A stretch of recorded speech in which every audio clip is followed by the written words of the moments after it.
psychology, and mental health with a plan to overhaul the industry's approach to self-care. In her spare time, Teyana streams on Twitch under the tag PhoenixxPlays. Check out her Friday stream to watch her alpha test an indie game she's helping develop called Green Hawk Platoon. At the end of this episode, we'll hear the soothing sound of Shevani Nall's Bumblebee.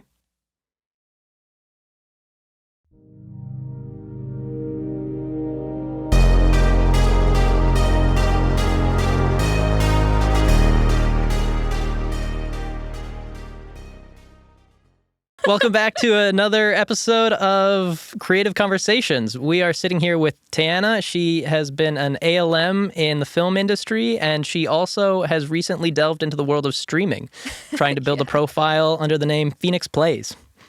You're absolutely right. You nailed that. You actually Awesome. nailed my name, too, because so I many was people so get nervous it wrong. about that. Were you actually? I have been thinking about it since you got here. I was like, which way do I pronounce it, and will I fuck it up? Oh, my God. Okay, you nailed it. You nailed it. Yeah, it's my parents will swap sometimes. Teyana is what they call me when they're mad.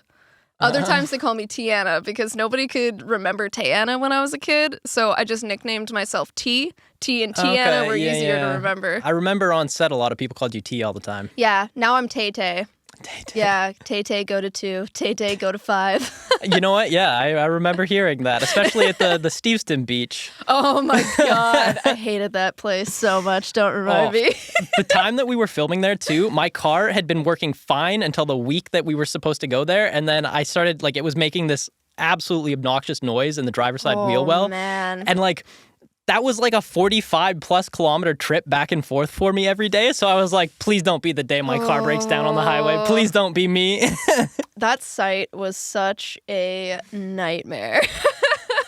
That was, I think, the only day I've ever genuinely lost my cool because I always hold myself to very high standards with my professionalism. I don't want to lose my cool. I want to always maintain a certain level of like calm, level-headedness. Better for everyone on set. Absolutely, everyone you interact with. Yeah, and if you're in locations, you're a point person for literally everybody. You're a point person for the public. You're a point person for like your liaison, for all the film people asking you questions. Like you have to deal with a lot of things all the time. The your public job can definitely is be challenging too. Huge. Yeah. So I'm always trying to like be really cool. But that day it was a heat wave. I was having to deal with so much stuff related to the heat wave. It was just constantly, and there's no shade there. No, and the ACs were not working because it was hot. They were like, yeah, let's enclose people in a tent and run an AC. And I was like, that's not gonna work. They're like, we need white tents. I'm like, I got 2. I'll try to get more, but this is like, it was an all day thing, and like, our special effects team and I had a little bit of a tiff because one of the guys was a little disrespectful to me and basically said he wouldn't listen to me because I'm a woman. He was like, get the liaison, get him over here to tell me what I can and can't do. It was this whole thing. You never want to leave it in the liaison's hands because one, the liaison is a wild card, and 2, most of them don't actually like film crews. Yeah, well, our liaison's such a sweetheart. He's an amazing guy, but he was so mad that guy said that to me. He came over, pulled him off set, and was like, I tell her what she needs to do, and if she tells you something, that's coming from me. Like, do not second guess her. Way to go. You should be going and apologizing to her because everything here is working real great, and you're just creating these problems. And I was like, I was just so done with him. I wish more liaisons were like that because there's definitely a lot of situations where like the crew is walking all over. Either it's like someone from the site, some member of the public, or another crew member, and like the liaison is ultimately the one that has the power to shut that down. Yeah, and a lot of them won't. Yeah, and I mean, it's always better for everybody if they don't. I know for a lot of them, just from talking with them as much as I've had to, they really don't want to have to shut it down, and it's really like you have to push them to their limits to get to that point. But I've also met a couple trigger happy liaisons who've been like, hey, if this doesn't get sorted like now, we're shutting it down. And I'm like, what? But this is like very low. Like what we're talking about, the problem being is not a huge deal realistically. Like nothing's this, in even my on mind, fire. Yeah, I'm like, this is in the realm of normal film. Unfortunately, film mishaps. Tuesday. These things happen, you know? Like I'll fix it. It's just it's gonna happen. You don't need to shut us down. Yeah, that's definitely like Originally, when I said shut down, I meant like shut down some of the behavior. But that is, yeah. like they do have the power to shut down production, and that is an interesting thing for us to touch on maybe because like a lot of people, if you don't work in the film industry, you have no idea what a liaison is for film to begin with, kind of thing, right? But these people who are not involved in the production specifically have more power over the production than probably literally any one single person in the production crew. Yeah. Like even a lot of the producers individually on their own don't have the power to do the kind of thing that a liaison does on their site. Yeah, it's crazy. That's why you want to stay on their good side. Yes. That's my first thing I do every single set I go Buy them a to. coffee? I'm like, hey, what can I do? What do you want me to do? Basically, like every single time we have a set, I'm like, all right, so every liaison's different. I want to know how you like things run. I will just do what you need me to do. Like I will adapt and adopt whatever you need. I don't care. I just want to make sure you're happy so that everything is smooth. Because as long as they're happy, they tend to be more lenient. I've learned. Like if they've got a couple things, most liaisons have a couple things they're really particular about, and you just do those couple things and you're good. You're golden. And then they, most of the time in my experience, they leave set because they're like, oh, I can see you're on this. And then I can kind of be like, all right, this is safe. This is not safe. This is safe. Pro tips for any film crew listening. 100% pro tip. Make sure the liaison likes you. You know, you got to make sure they like you. So you've been in the film industry for a very long time, and clearly you've been connected to it for even longer since your father's been a part of it. How has that impacted your life growing up? Because it's a very creative industry, but a very unstructured one. I'm curious, how do you think it augmented your development? So, fun fact, my mom's also in the film industry. Oh, so you've been in the thick of it forever. But my mom, she's an independent filmmaker, actually. Oh, cool. She does documentaries. She is so badass, dude. Like she is so much cooler. Can we get her on the podcast? Probably could. I mean, my mom loves people. Like she loves a chance to like talk about her work because she's so passionate about what she does. All throughout my childhood, she would like go and record stories of people whose stories were not being told. Her whole mission has always been to tell the side of the coin that people aren't really hearing because we don't really talk about it. So like I remember very much in line with what we're kind of trying to do here. Yeah? I would love to talk to her. Oh my God, you would probably love her. Like my earliest memory of my mom going away for her work was she flew to South Dakota and was documenting the horrible living conditions that the Lakota people there were being forced to live with on the reservations because the area around one of the reservations was so racist that they would not allow any businesses to do business with the Lakota. And my mom had such a nice reception when she was in town at first because she was staying at a hotel and she was going in documenting. A lot of these houses had black mold. People were getting really sick. People were dying. Like kids were going to the hospital. Like it was a horrible thing and they weren't getting any assistance.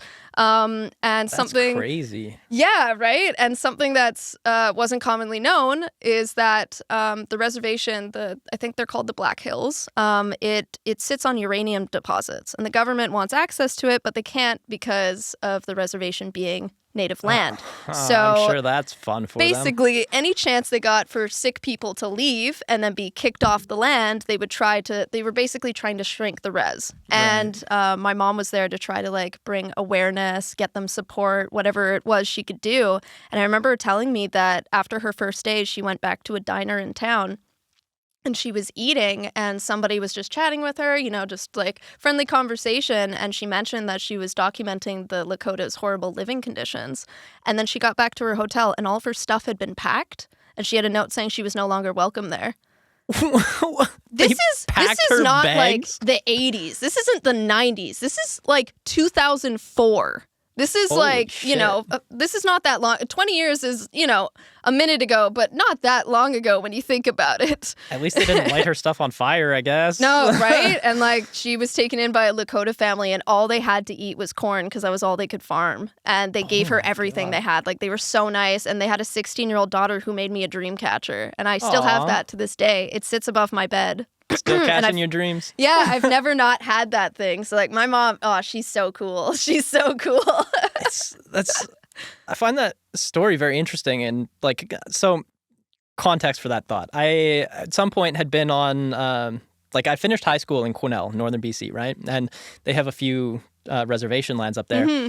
And I was on one of them one night drinking with some friends from high school and We weren't even that far into the reservation, honestly. We were like a 5-minute drive from like city limits kind of thing. Mm-hmm. And the house that we were at didn't have running water. Like we had to pee on a tree and wash our hands in a bucket of water like by the door. And I was like, this is supposed to be like Canada, a first world country. Yeah. And like we tout our running clean drinking water like to the entire world.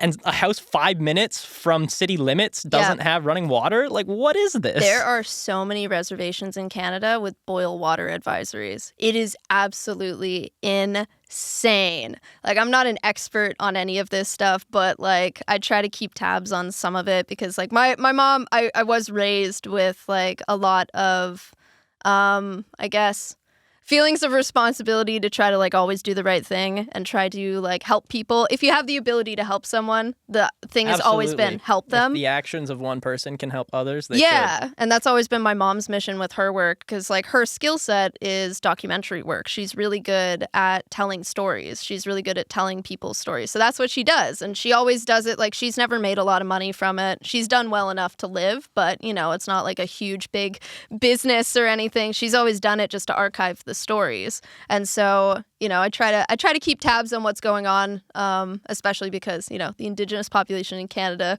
we all know, has not been treated very well.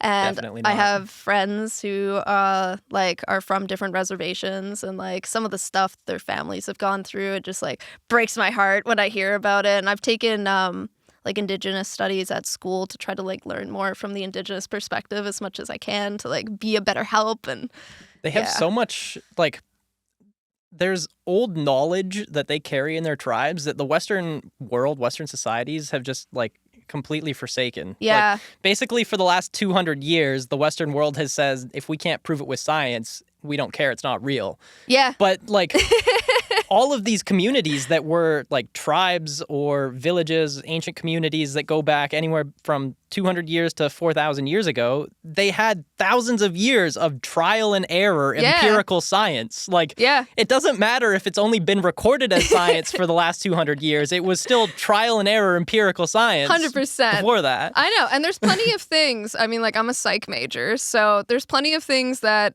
you cannot physically measure necessarily that are there. Like, we know emotions are a thing.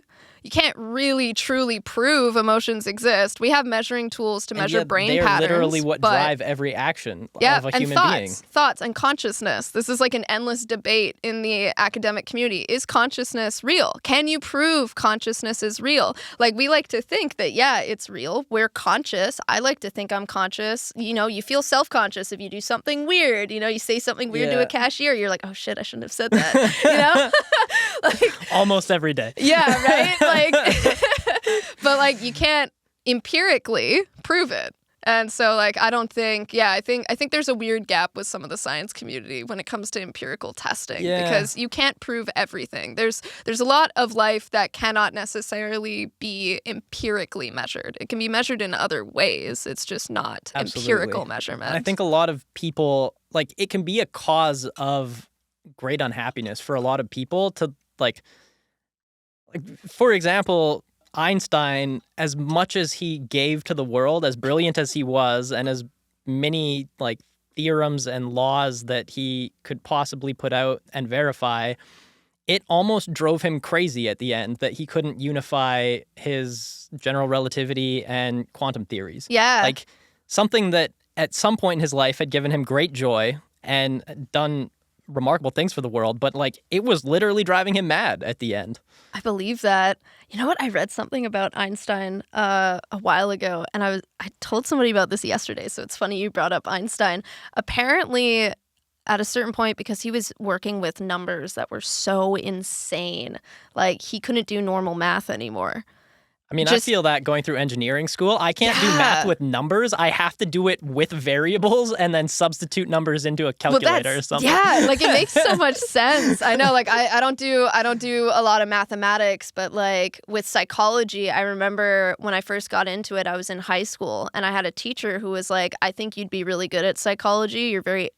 You're really able to understand people and understand what drives them. And I see that with your interactions. I think you should foster this, but excuse me, he was like, just know once you do that, you'll never unlearn it. You can't turn it off. You're never going to not know what's going on with people.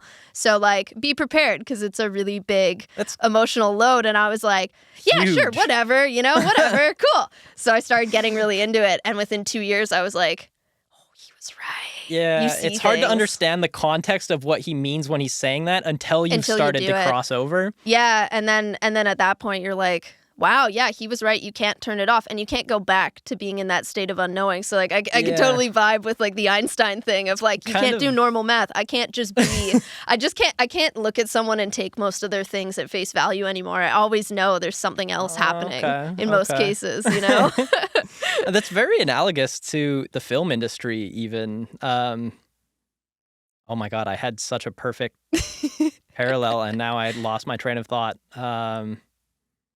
Einstein. Nope, I lost it. Damn it. That's okay, dude. I have those all the time. I'm like mid-thought, and then the ADHD kicks in, and I'm like, yep. It's gone. It was... wow. Oh, okay, yeah, I got it. Like, not being able to, like, unsee the behind-the-scenes stuff, right? After you work in film, whenever you watch a movie or a TV show, you're always thinking of it from the perspective of how it's made. Even if you can still get in there and enjoy it, there's always that little piece that can't, like, detach yourself from, like, the behind-the-scenes. Or, like, one of the biggest ones to me is whenever there's a huge scene, say there's, like, someone, like, falls off a ladder and spills paint across a room, right? It's like, oh, man, like, it must have taken them so long to reset that, clean up all that paint. Oh, my God. Dude, I'm so glad you brought that up because there's a rule at my friends' movie nights now that I'm not allowed to speak from the start of the movie to the end of the movie because I sit there and I'm like, there's a boom. I'm like, there's the camera. I'm like, you see that guy? That's the director. Like, I ruin movies all the time, or I'll be like, that looks like North Van. And then I look it up. I'm like, yeah, that's North Van. I do that all the time, too. I was like, I'm pretty sure I've been in that area, like, maybe even last week. Yep. And, I mean, with me, too, I've had to read so many scripts now that, like, even though I've never gone to film school. Reading scripts is almost a skill in its own because they come off so different than reading a novel or a short story. I love it. I really like to read. Most of the time, I don't get enough time to read that I would like to. I used to read a lot. I don't anymore. In the modern, like, unless you are independently wealthy and can do anything with all of your day, it's hard to have enough time to read. Yeah, it's true. And, like, I also, when I'm really into something, I'll just, like, hyper focus into it for a while. The ADHD, and, oh, yeah, dude. I will spend, if I find a book I really like, it'll be 9 hours before you could pull me away from that book. And I just can't donate 9 hours to that, So I definitely have done that with many books too. One of the most prominent memories was with the 6th and 7th Harry Potter books. Ooh. Like, as soon as I got them, I literally, like, I didn't stop reading for the first 2 days I had them. And then by the time I realized, like, oh no, there's only like a quarter of the book left, I was like, shit, I need to slow down. I read those with my dad before bed as a kid. Those were like, it was that and Lord of the Rings. Like, father-daughter memory to have. Yeah, it was nice. It was funny. Yeah, you were talking about, like, what it's like growing up with film parents, and it was cool, but it was also kind of weird. Like, my parents got divorced when I was really young. I was like 6 or 7 years old when they separated, and I think I was like 8 or 9 when they fully divorced. And, like, I feel like I didn't really have a relationship with my dad all that much before that. Like, I knew he was my dad, but I didn't really see him as somebody I was super close to. I just knew he was my dad, and I treated him as such. He was a family member. You know, you care about them, but I didn't know him. I didn't know who he was. What I remembered, like, more often than not was on, like, a Saturday morning, because he was an ALM at the time, so he did really long hours. I mean, yeah, that explains why you didn't really know him very well. I didn't see him. I didn't see him really at all. And then when I did see him, it was on the weekends, and he was exhausted. Like, I'd run into the bedroom, my parents' room, and I'd, like, jump on him to wake him up, and he'd be like, oh my God, like, go away. Raising a kid as, like, a film worker, especially in locations, must be, or in transport, like, oh yeah, dude, 20 hours a day you're gone. I can't imagine. Like, yeah, with transport, there's a reason a lot of them are divorced. Yeah, well, that's a huge film thing, I think. Like, it's weird because when you're in film, it's hard to date outside of film because a lot of people don't understand how film works, and you have to have a really, like, confident and comfortable person to 100%. be able to like have that relationship work if they don't know film, like if they're not from film. And that's really hard to find. Like I've been So absolutely hard. floored with some of the people I've dated where they're like, "Are you cheating on me?" I'm like, "Dude, when am I going to have time to cheat? Do you think after my 16-hour day that I'm going and sleeping with someone and then coming home to you?" Like, bitch, I don't have the energy to sleep with Do you see you. the way I'm dressed right now? Like, there is no way. Are you crazy? But it's just like they don't get it. They're like, there's no way you're working that many hours. You're like, yeah, absolutely I am. There's a similar the thing life. with entrepreneurs. Like when I was living in Shenzhen, working for a startup that I started in university, like this conversation, like every Friday, the office would do, they called it like founder stories. Okay. So they would like cycle through the different teams that worked out of the office. Each of them would like kind of tell their stories. The office would provide beer and pizza. Oh, nice. The lead industrial designer in the office was Irish, so he would supply whiskey for anyone who didn't very like nice. beer, which is Very what I nice. drank because I can't stand beer. Yeah, I can't do beer either. Just bloats me. And then we would just like bond and shoot the shit in the Nice. office for the rest of the night, right? And like that came up quite frequently was the troubles of dating outside of other people that are trying to start companies because you're like, Yeah. you're there working in your office for like 15 hours a day, similar to film, right? And the only people that understand that kind of lifestyle are the people also doing it. Yeah. Yeah. It's really crazy. And I mean, like my parents did pretty well, but I think they just weren't very well matched to begin with, to be honest. My parents are so different, like the type of people they are, just emotionally and their backgrounds and stuff. Okay. I honestly, as I learned who they were as an adult, I was like, I don't understand how they like How they got together. I've wondered Like, that it's- about a bunch of people. Yeah, it was. yeah. It's weird. Like they're both really good people in their own right, but I never would have thought of them as compatible people. Which it was very interesting. I think like they were introduced to each other by mutual childhood friends. And I think that's Okay. kind of like what started it. They were both sort of like, I mean, a little bit older in terms of the 90s. Like at that point, my mom was like Right. in her late 30s, and so was my dad. So everyone was settling down, having kids. They were doing that. I personally think, and I really hope my parents don't listen to this podcast, I personally think they felt the biological clock going down. And I mean, that we're gets, like, we need like- to get married and have kids. Yeah, You know? as you get older, you start to realize how powerful the biological clock actually is. Like, I know, Yeah. I mean, there's some female friends that I have that have kind of started to make that transition, whereas, like, in their 20s, they were like, I don't want kids at all. And now they're like, well, maybe with the right person. And then probably Yeah. in like another 5 years, they're going to be like, all right, time to hit the sperm bank if Yeah. they're not partnered Yeah. up. I have a friend, she's in her 30s, and she is like, oh, you don't even know how bad it's gonna get. You don't even know. I'm like, well, you're not selling it to me. Like, you're not making me like want to exist that long. She's like, well, you know, it's just Let me it's gonna die happen young to or you. let me live It's gonna, yeah. forever. I'm like, oh man, you know, dying at 27 sounds really good right about now. Like all the greats, right? Is it 27 that All like right, you got 2 James years Dean to and- finish your magnum opus, and then you're checking out. No, I'm gonna live forever. It's gonna be great.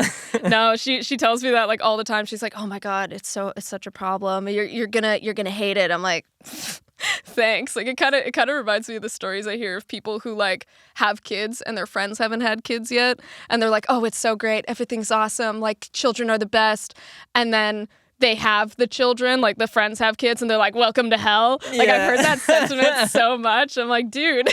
100%. I've heard that so many times. Yeah, I've definitely started hitting that point where my friends are like getting married and having kids, and I'm just like, I don't know, guys. I don't know. Yeah. Like A bunch of my friends got married, like, kind of in the 3 years between when quarantine started and sort of last summer Mhm. is like that stretch made a lot of people either break up or get engaged kind of thing, right? Oh, So yeah. they all got married kind of in like a 2-year period there, and now they're starting to like plan their families and like getting ready to have kids kind of Yep. thing. And then I'm over here on the opposite side where it's like I'm male, but like to some degree I'm still kind of feeling the biological clock Mhm. ticking. Yeah. There is a paternal instinct. Oh yeah, um, 100%. Yeah. but it still feels weird to look at them settling down into families thinking that, because like COVID made me miss the period where they looked like they were starting to settle down and get ready to have their families, right? So it's like you see them as a couple that were like a great functional couple before, but then you just like skip this very formative period in their relationship, and now all of a sudden they're like married and ready to have children. Yeah, it's like you blinked and you're like, oh my God, these people are so like different now. Things are different. Yeah, I kind of miss COVID, to be honest. I miss the period of time not working for 5 months. I actually had so much fun during COVID. I had more fun than I've had in a long time, and it actually That's nice to hear, because a lot of people didn't. I know, and it feels weird saying that. Like I don't mean to feel discredit. a little guilty. Yeah, like I don't mean to discredit anyone's shitty experiences, but for me, like I was like, we were talking before we started about how the hours I was doing on the first season of ND. Dude, film hours are horrible. It was just the workload and everything. And like I went through a bad breakup that year, and like I was just not having a good time. So having 5 months where I like was forced to be with myself and decompress and like really look at myself and deal with my problems, I like came out of it feeling so much more mentally healthy. Like I worked on myself during that 5 months. I'm gonna water bottle cheers you for that, because I had a very similar experience. Yeah? Heck yeah. I was seeing someone at the start of COVID, and because of a series of circumstances, she ended up living with me in this house. Like, and at that time, there were 4 of us, like roommates, already living here, and just because of the crazy cycle of events, we ended up taking her in, and like my roommates were super nice about it, super understanding, and then out of nowhere, she just started trying to like pit us against each other, and just would like drop little things here and there, trying to like get between us, or wow. And what it came out being was that she was like trying to split me apart from them, essentially, so I would move out with her, and that because like at that point I was supporting her. That's more a problem. Or less. And so we finally like very luckily got her out of the house just before quarantine happened.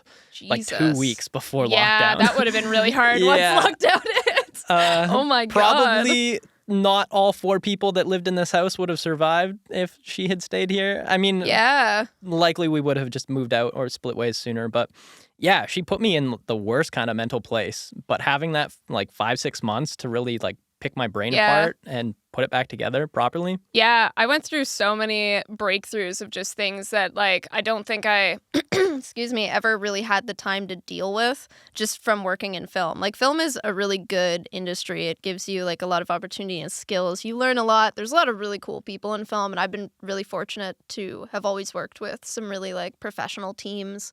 That's nice, because there are a lot of teams that are not professional. There are. There's so many shitty people in film, but I think it's also kind of a product of what film is. Oh, the conditions they put people through. The conditions are brutal. The sleep deprivation alone. Like that was one of the best things about coming back from quarantine into film, is that everyone was rested and nice for like the first 6 months. Everyone was excited to be back, which was so different from normal, which is like, I gotta go back to work and make money that I'm not gonna spend because I gotta go back to work every day. You know, like it was weird, and like I had just been working so hard for so long at that point. Like once I graduated, I luckily had a full-time gig right out of high school with the team I've been working for 10 years. That is, so especially in film where there isn't a lot of job security, that must have been very nice feeling to have. It was nice, and it was funny because it wasn't my first plan, but basically what had happened was after I worked with my dad, he told me to network, and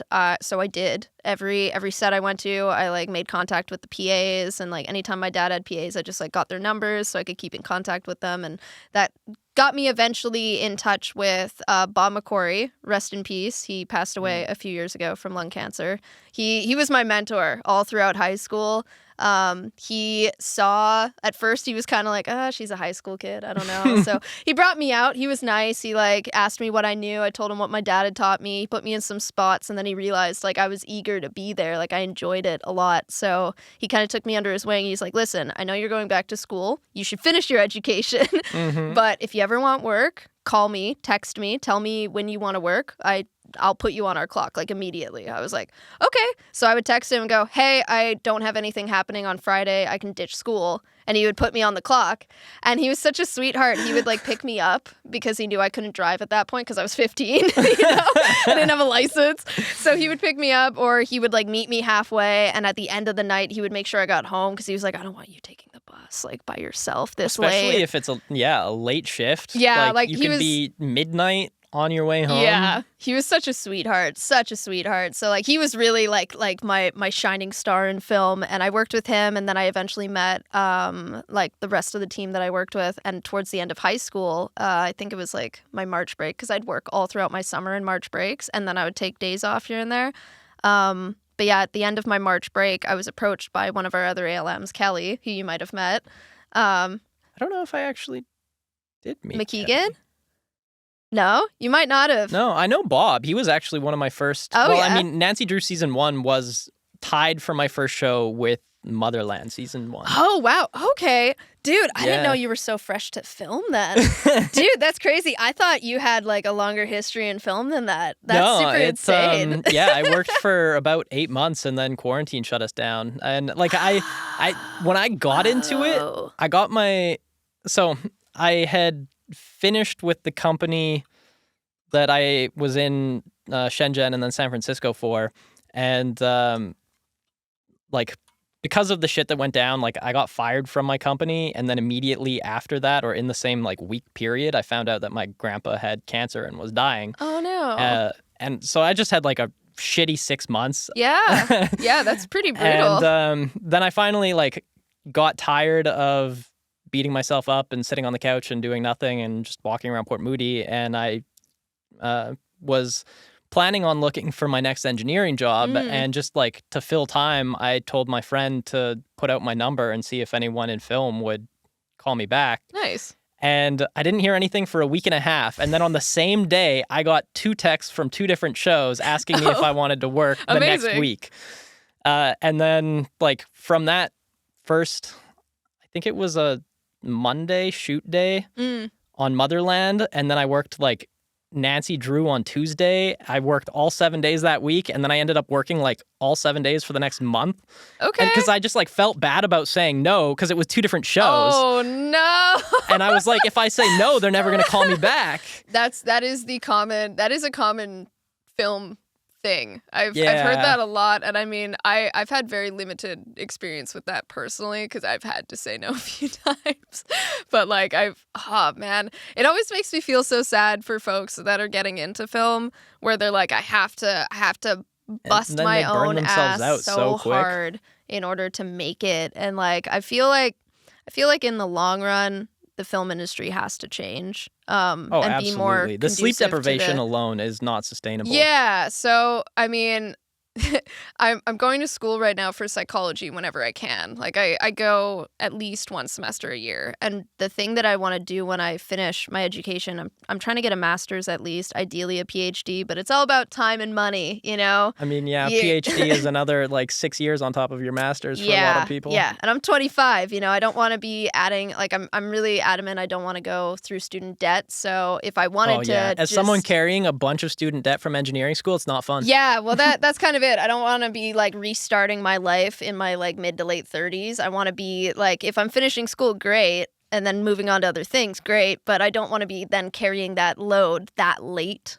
You know, so it's taking me a little longer to finish my education, but when I'm done, I want to go back to the unions and be like, hey, I worked in film for this many years. I know what it's like. We need to change the way our film world is structured. Eventually, I feel like the time alone that people work needs to be like reduced because it's not healthy in the long Absolutely. run. It's like scientifically, you can find so many papers about how bad it Endless. is for the sleep deprivation alone on how our body functions. You wonder why so many people in film have health problems. We don't even have time to deal with our health problems. One of the DGC courses I was doing, they literally tell you while you're like going through the process of trying to get your union membership that the average life expectancy for a film worker is like 59 because of the sleep deprivation. If you start at like, I guess, 19. Yeah, so by you're the time. fucked. Yeah, well, there's also some statistics that are hidden somewhere. I don't remember where to find them, but I remember hearing my boss talk about them, and it was about specific departments having specific like higher rates of mortality related to certain things. And ALMs, for them, in women, it's breast cancer. For men, it's lung cancer. ALMs who've been in the business for a long time tend to develop that. And I mean, I say tend to, like there's a lot of numbers. There isn't a lot of numbers on this from my understanding. It's just kind of a statistic the unions are sort of like building, I guess. That was what my boss was saying. But I was like, I'm not surprised because weirdly enough, in the last probably 5 years, I've heard of so many ALMs that I've met being diagnosed with different forms of cancer. And I was like, that's really weird that all these people that I've worked with who've been in film for like 25 plus years are now having this problem. Yeah. But then, you know, it's also, there's so many variables related to that. So it's not like a foolproof, you know, like you it's would not. expect lung cancer from a lot because there's a lot of people that smoke on set, right? Yeah, yeah. And I mean, we're also around a lot of carcinogens all the time. Oh, the trucks running all the time. Trucks running. How about the Atmo that's supposedly really safe for us to be inhaling all day, every day, 15 hours? It's got a scent and a flavor. So there's something in it that's not just water vapor. I can't be near Atmo. It gives me headaches like immediately. Even if I'm outside, especially the outside stuff, the one that has to be really, really thick. It's like, I think it's glycerin based. Yes, I think I've heard that before. Yeah, like there's from my understanding, there's two kinds of smoke. There's water-based and glycerin-based. Water-based can be used indoors. Glycerin-based cannot. Like that is you have to evacuate the building if you use the wrong fluid in the machines. And I only know that because You've had to evacuate? My ex worked at Harbor Event Center, and somebody put the wrong smoke into the smoke machine, and we had to clear the building. And I was there after work one day. They had like a rave going, and I was sitting up in the lighting booth because he was a lighting tech, and I was just vibing. And I was like, "Dude, what's that smell?" And he goes, "No," and he had to run downstairs. He's like, "We got to get everyone out." And sure enough, like the lights came on. We had to all evacuate. I was like, "Fuck." If you can't tell me that if that stuff is not safe to have in an enclosed building, that's okay to breathe, right? Like, yeah, and like I've thought about this a lot too. There's a lot of places we go into in film, like Riverview Hospital, for example, that are deemed safe, but I don't think realistically these things are deemed safe. I think a lot of things in life we say they're safe, but what they really are just things you can't trace back to a specific thing. You know, it doesn't make it safe, but they're like, scientifically we can't be like, "Oh, well, you worked at Riverview Hospital every day for every season of Supernatural for 15 years, and now you have cancer and mesothelioma, and we it's not because you worked in that building, Totally though. not. It's because of all these other things. You know, there's so many variables in play that it's hard to pinpoint, but I'm not entirely convinced that some of the places we work are genuinely safe and aren't just, like, safe in small quantities. Yeah. I knew a painter from, I think it was from Motherland Season 1, and she refused to walk into any of the buildings on site without her, like, full-blown filtered mask.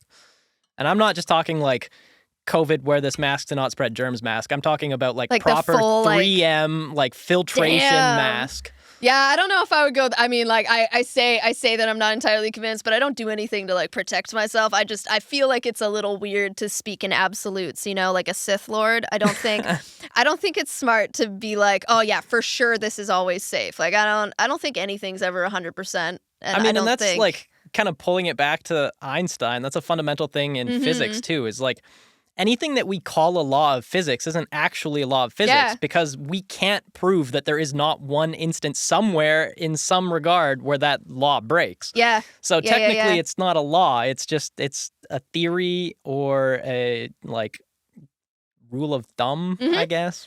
You know what really got me was when I started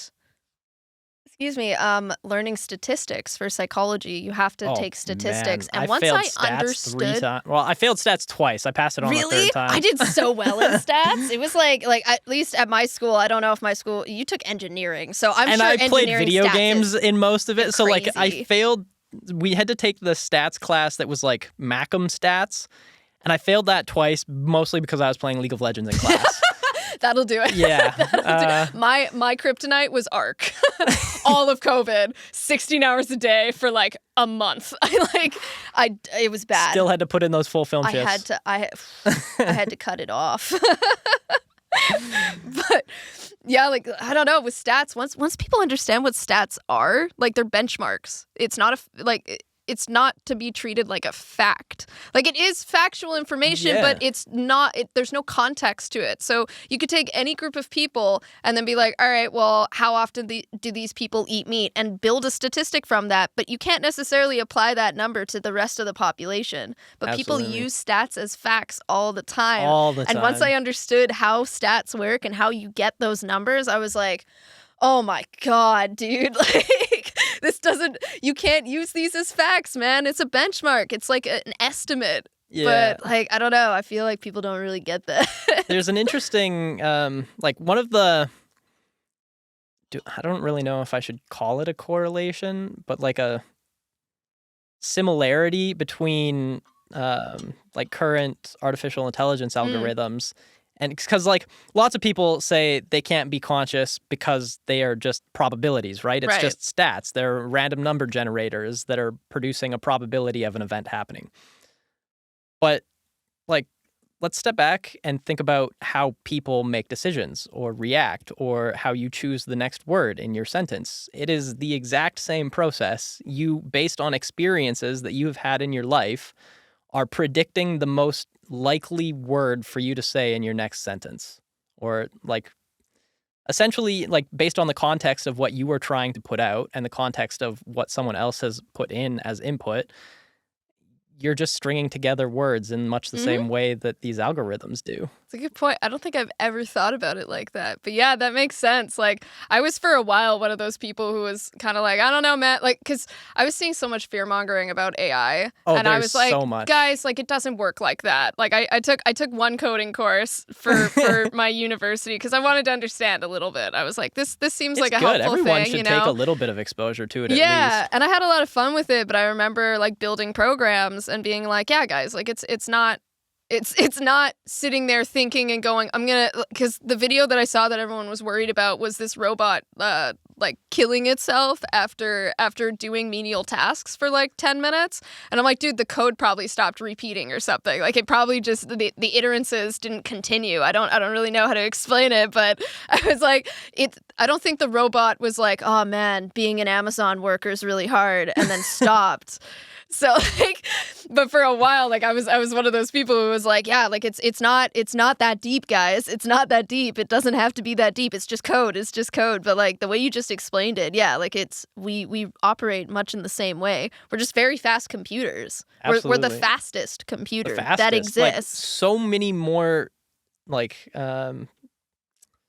orders of magnitude faster than, like, the amount of processing that happens in, like, a single second in our brain compared to, like, literally you need a supercomputer the size of warehouses to make that kind of computation, which is one of the reasons why, one, AI is so computationally heavy for all these massive companies, and for two, why these massive companies need so many server warehouses. Like, oh yeah, to try and recreate the power that is in our heads is, like, we just don't have the technology to do it. Amazing to think about, isn't it? Like, it's so cool to think about how our tiny little brains that worry about cat videos and what we're wearing each day also have the capabilities of, like, just such expansive knowledge and, like, oh my God, it's so wild. It is so wild. It, like, blows my mind. Anytime I think about what it is to be a person for longer than, like, 20 minutes, I go down this, like, internal philosophical rabbit hole of, like,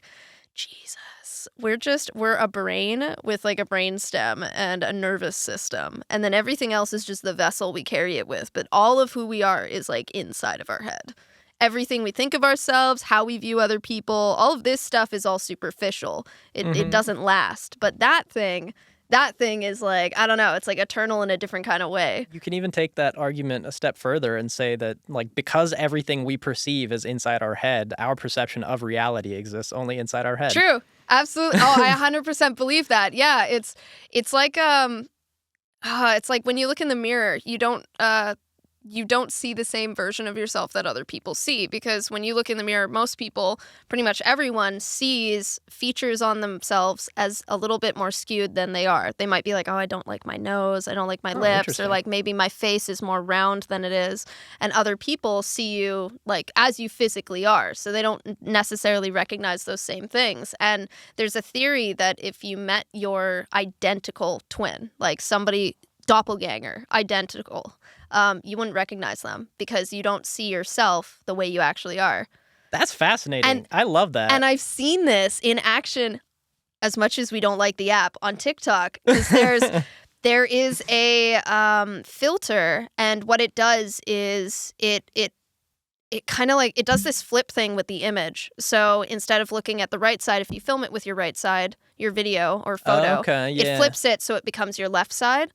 And all these people look at themselves and they're like, is that what I look like? And you see the look on their face of just like pure amazement of like, that's my face. So like even just swapping, it does so much. It's so crazy. It is so crazy. But it's really interesting. We only have our perspectives to base the world off of, which is why there's so many different perspectives out there and so many different ways to navigate the world. Like we are experiencing the world in a new way that everyone else is also experiencing simultaneously. None of us have done this before.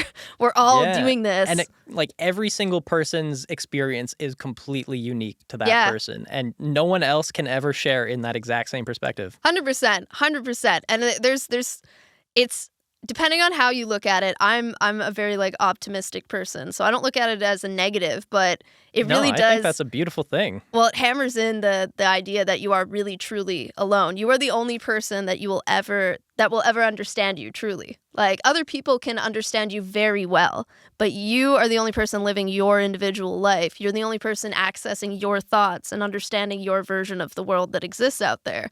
Nobody else is going to be able to absorb that. They might hear it, they might understand, but they're not going to feel it the same way you do. Mm-hmm. So like it's very cool being a person. Like I think it's really cool. I very much agree. I haven't had anyone yet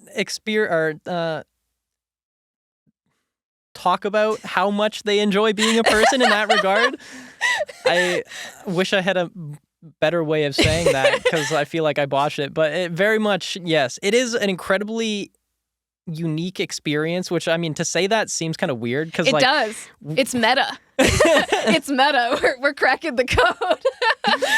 Which I love to do. Brain games are so fun. Oh, dude, I think about it all the time. I mean, like, okay, so right now I work, I think I told you what I'm doing for work right now because the film industry is dead and I have some health problems that aren't really conducive with film right now anyways. So I mean, yeah, if you have anything in your body that is not right, film is probably not a great thing to be doing. No, and it's unfortunate that that's the case. Like you could build your whole career off of film and then, you know, something might happen to your body, whether or not it could be related to working in film. It might just be a freak thing. Like, but regardless, like there is no protection for you. You're not going to continue being able to work. Like there isn't really a give there. Yeah. And I mean, as the film industry is right now, I would not be recommending it to people who have physical problems or disabilities or anything like that because it isn't conducive. But maybe down the line it would be nice if there were some like openings and that Very gap so. Could be bridged. But at this think about all point, the talent that could bring beautiful pieces of art to the moving screen. Oh yeah. That can't access the industry because like, they're just physically not capable. Yeah. I remember I felt so bad because it was out of my hands, but we had a PA who got injured on set. He slipped, and he slipped because it was wet. Like there was no way to avoid it. You know, it's just in Vancouver, it's an accident. It's almost impossible to avoid wetness. Yeah, and we were filming on location, and what had happened was transport guy had given our PA a package for camera. So he walked over, and there was like a little hill he had to walk over, and when he was walking down, he slipped on some mud, and unfortunately, he injured himself quite severely in his leg, and it required him to be off work for a while. Like he had to go through work. I guess it was like WorkSafe or whatever, whoever pays you for that period of time. And when he came back, he told me, like, he contacted me because I was checking in on him. Like, I felt so bad because he's such a nice guy. I'm like, oh my God, this is the worst. And I remember him telling me that his caseworker was like, oh, hey, so I've been cleared to come back to work, but like here's the list of things I can't do. And I looked at that list. I was like, you can't work in film, dude. Like I want to say, everything. Yeah, I was like, I want to say that I could bring you onto set, but I can't. Like I cannot responsibly bring you onto set knowing that you cannot stand for long periods, that you cannot lift things, because that's a lot of the job. And like I'd like to Especially say that I as could. a PA. That is basically your job, is to Yeah. scan places and move things. Yeah, and I was like, I'd like to say that I could just throw you on a generator, but like I don't have any positions that don't require you to at least do some of these things at some point. Like I don't know if this is a safe place for you. Like this, you're probably going to injure yourself again, and like I can't do that. So like I went to like production to kind of be like, I don't know how we handle this. Like, what do we do with this? And they're like, we can't bring that person on. And it wasn't because of a liability thing for them. They were just like, this is just not safe, period. Like, this is not a safe situation. This person needs to like find different employment. And I was like, man, like it is out of my control, but I felt so bad, you know? Well, and it's I'm hard like, to have that conversation PA with someone too. Such a good person, just a genuinely good person. He had a lot of capabilities outside of physical capabilities, but there was just no application for that in that situation, you know? So I was like, man, I hope he's doing okay. I haven't talked to him in a long time after that. I like called him. I had a conversation with him. I'm like, I'm really sorry, dude. Like, I can't. Yeah. So I'm going to pull this back into our main theme of creativity and ask you the number one question I ask everyone. Ooh. What does creativity mean to you? Oh, man. I think creativity means freedom to me a little bit.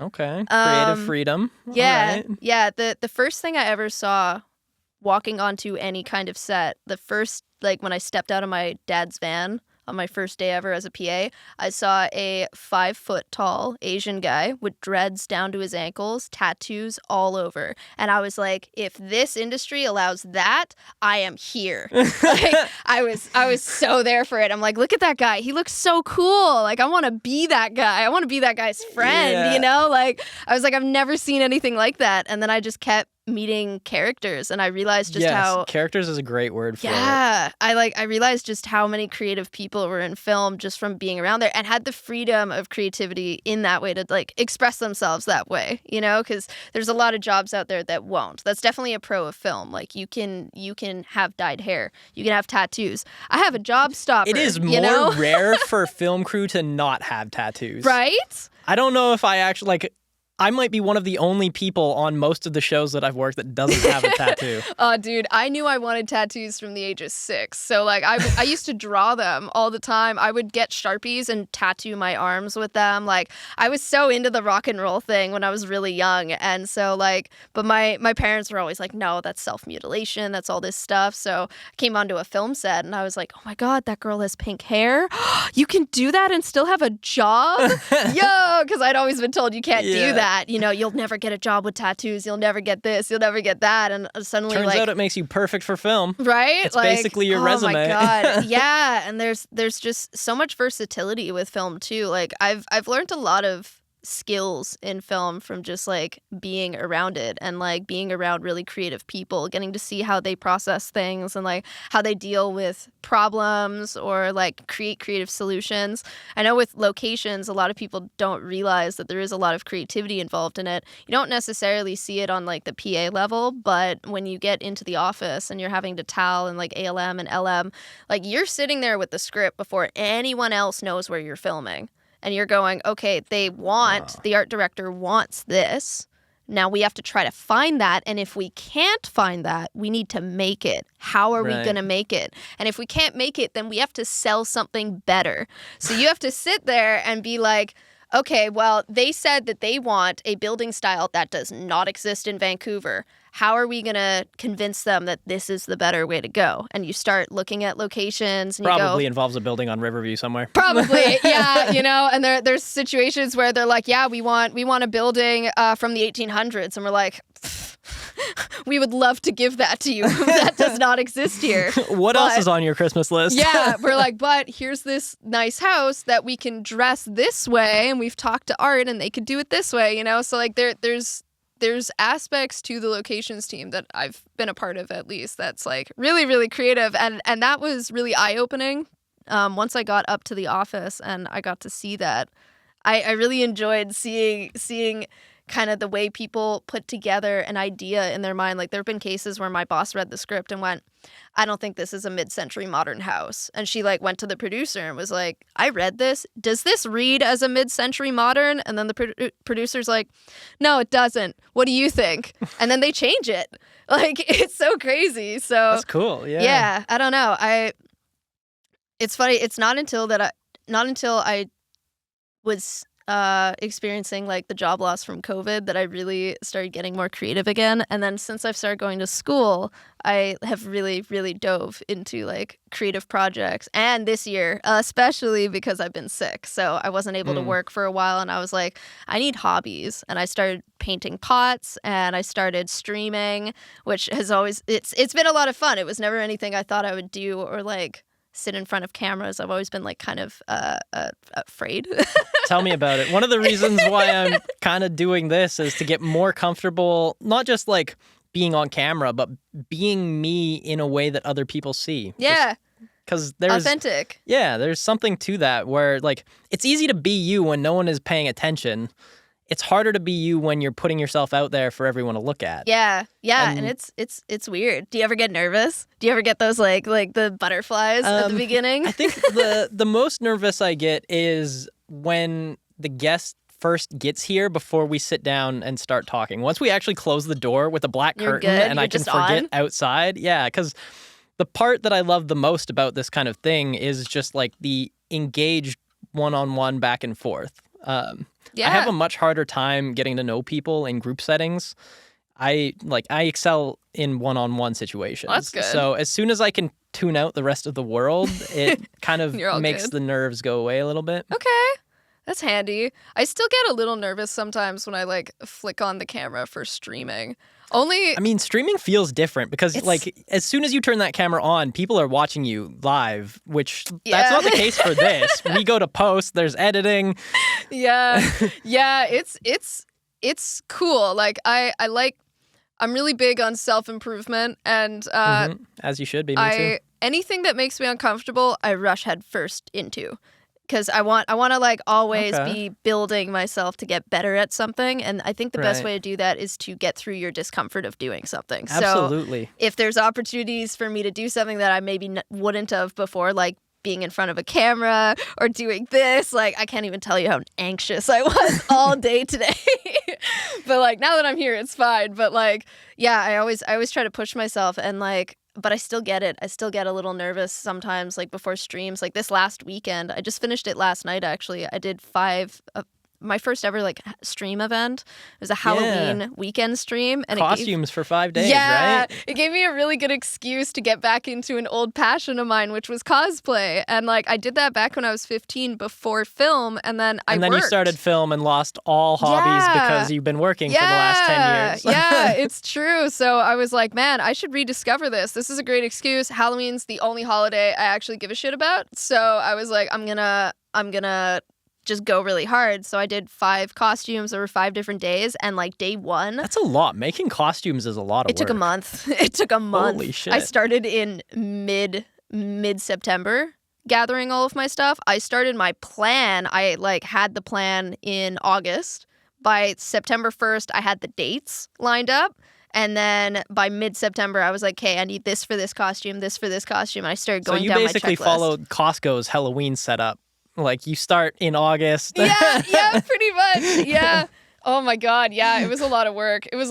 All my free time when I wasn't working and over my weekends was just costume building. But how much fun did you have doing it? So much fun. So right? much fun. I mean, and that's one of the things that I want to accentuate with this show is how much creativity and creative hobbies bring us joy.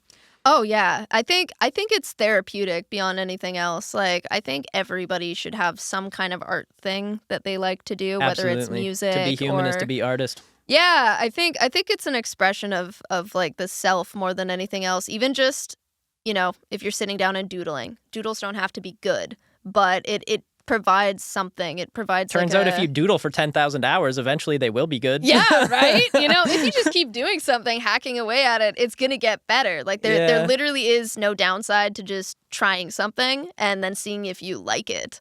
And like I love to learn. I'm a really big learning person. I like never want to stop learning or like educating myself on different things. So like anytime I have an excuse to like learn a new thing to go with something else, like with costume design, I had to learn how to sew again.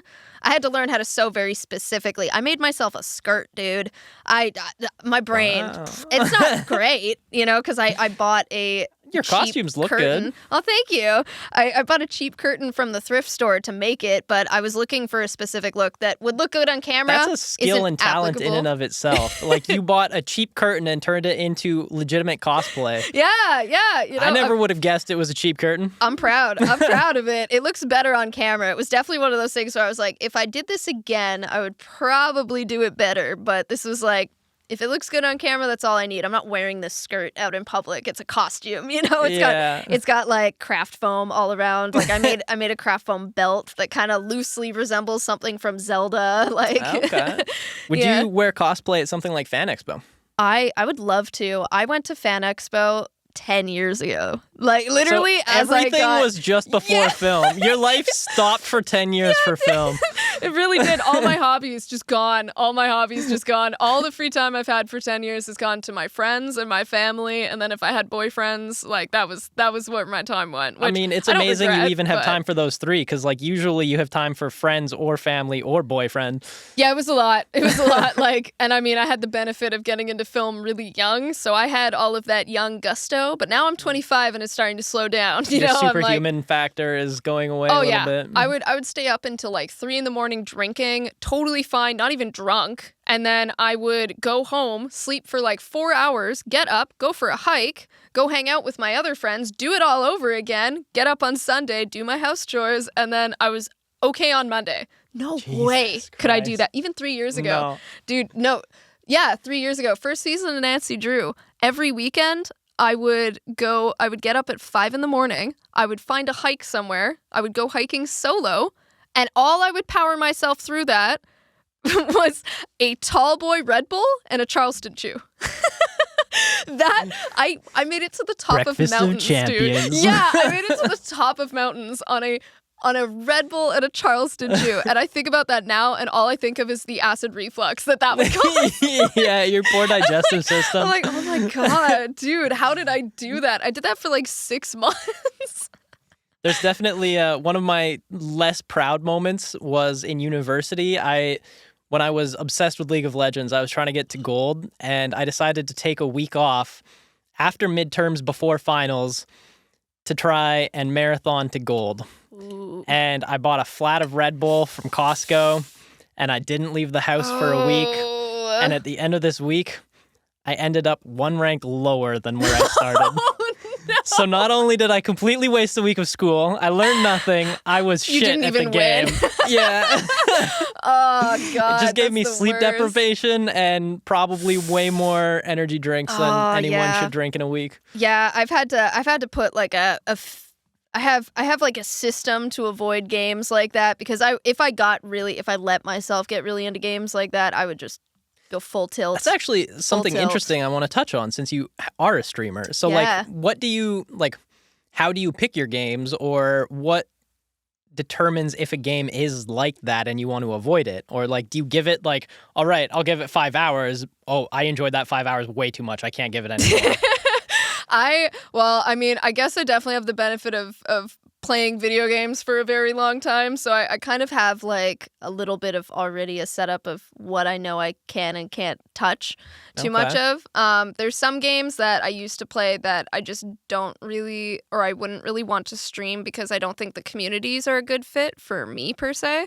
There's a lot of streaming communities that are really great, but then there's also a lot of like really big games that I don't really thought know about that. The individual communities for each different like game. Yeah, like there's a lot of communities that are really awesome. The majority of them are super awesome, but I also think that just my personality might not mesh with some of them. And like there's also plenty of communities like for games that I might play, certain FPS games that I might play that I know the communities might be a little weird. I've seen the way they tear apart female streamers sometimes, and I'm like, specifically female streamers for yeah, FPS games. I mean, do you some know, of them. Like, why do you have a theory or I think that it kind of boils down to some people thinking that like some of those women, because they do exist out there, are just like they're having a guy play the game and then they're on camera to make it look like they're playing, and it's sort of an eye candy thing. And I think that Does idea that actually exist? Yes. I mean, it must, because someone's thought of it as a thought, which means it has to exist somewhere. It has definitely happened. There's a current thing happening in the YouTube world right now with a streamer who is being accused of that, and there's some evidence indicating that she was doing that. She's really big though, so I'm not going to say her name because I'm a young streamer. I don't need people coming after me yet. But right. I mean, I don't know the whole situation either. So, but I've seen like different stories of people just kind of being shit on because they're a girl, and the people on the other end are just thinking like, there's no way she's actually playing this, or there's no way she's like actually this good, which is so crazy because like I remember that stupid. I remember like, that why? 10 plus years ago. Like I remember playing COD when I was a kid, and I had an Xbox and I had a mic. I never used it. Dude, you would have rocked me on COD. I suck at first-person shooters. I was so good at it. Like at the time, I was really good. It was my favorite game, and I think it was Modern Warfare 2. Yeah. I was playing that one. That was one of the few that I put a lot of hours into. I played that so much. I loved it so much. It was so fun to see the buildings actually get destroyed. Dude, right? So cool. Oh, it was great. Yeah. And like I was doing really well in the game. I'd be like at the top of matches all the time, and the only time I got on microphone, I would like get somebody really shitty on the other end being like, "There's no way you're playing." And then they would boot me. I used to get booted from games all the time. If they saw my gamer tag, they're like, "Nah, she's a fake gamer."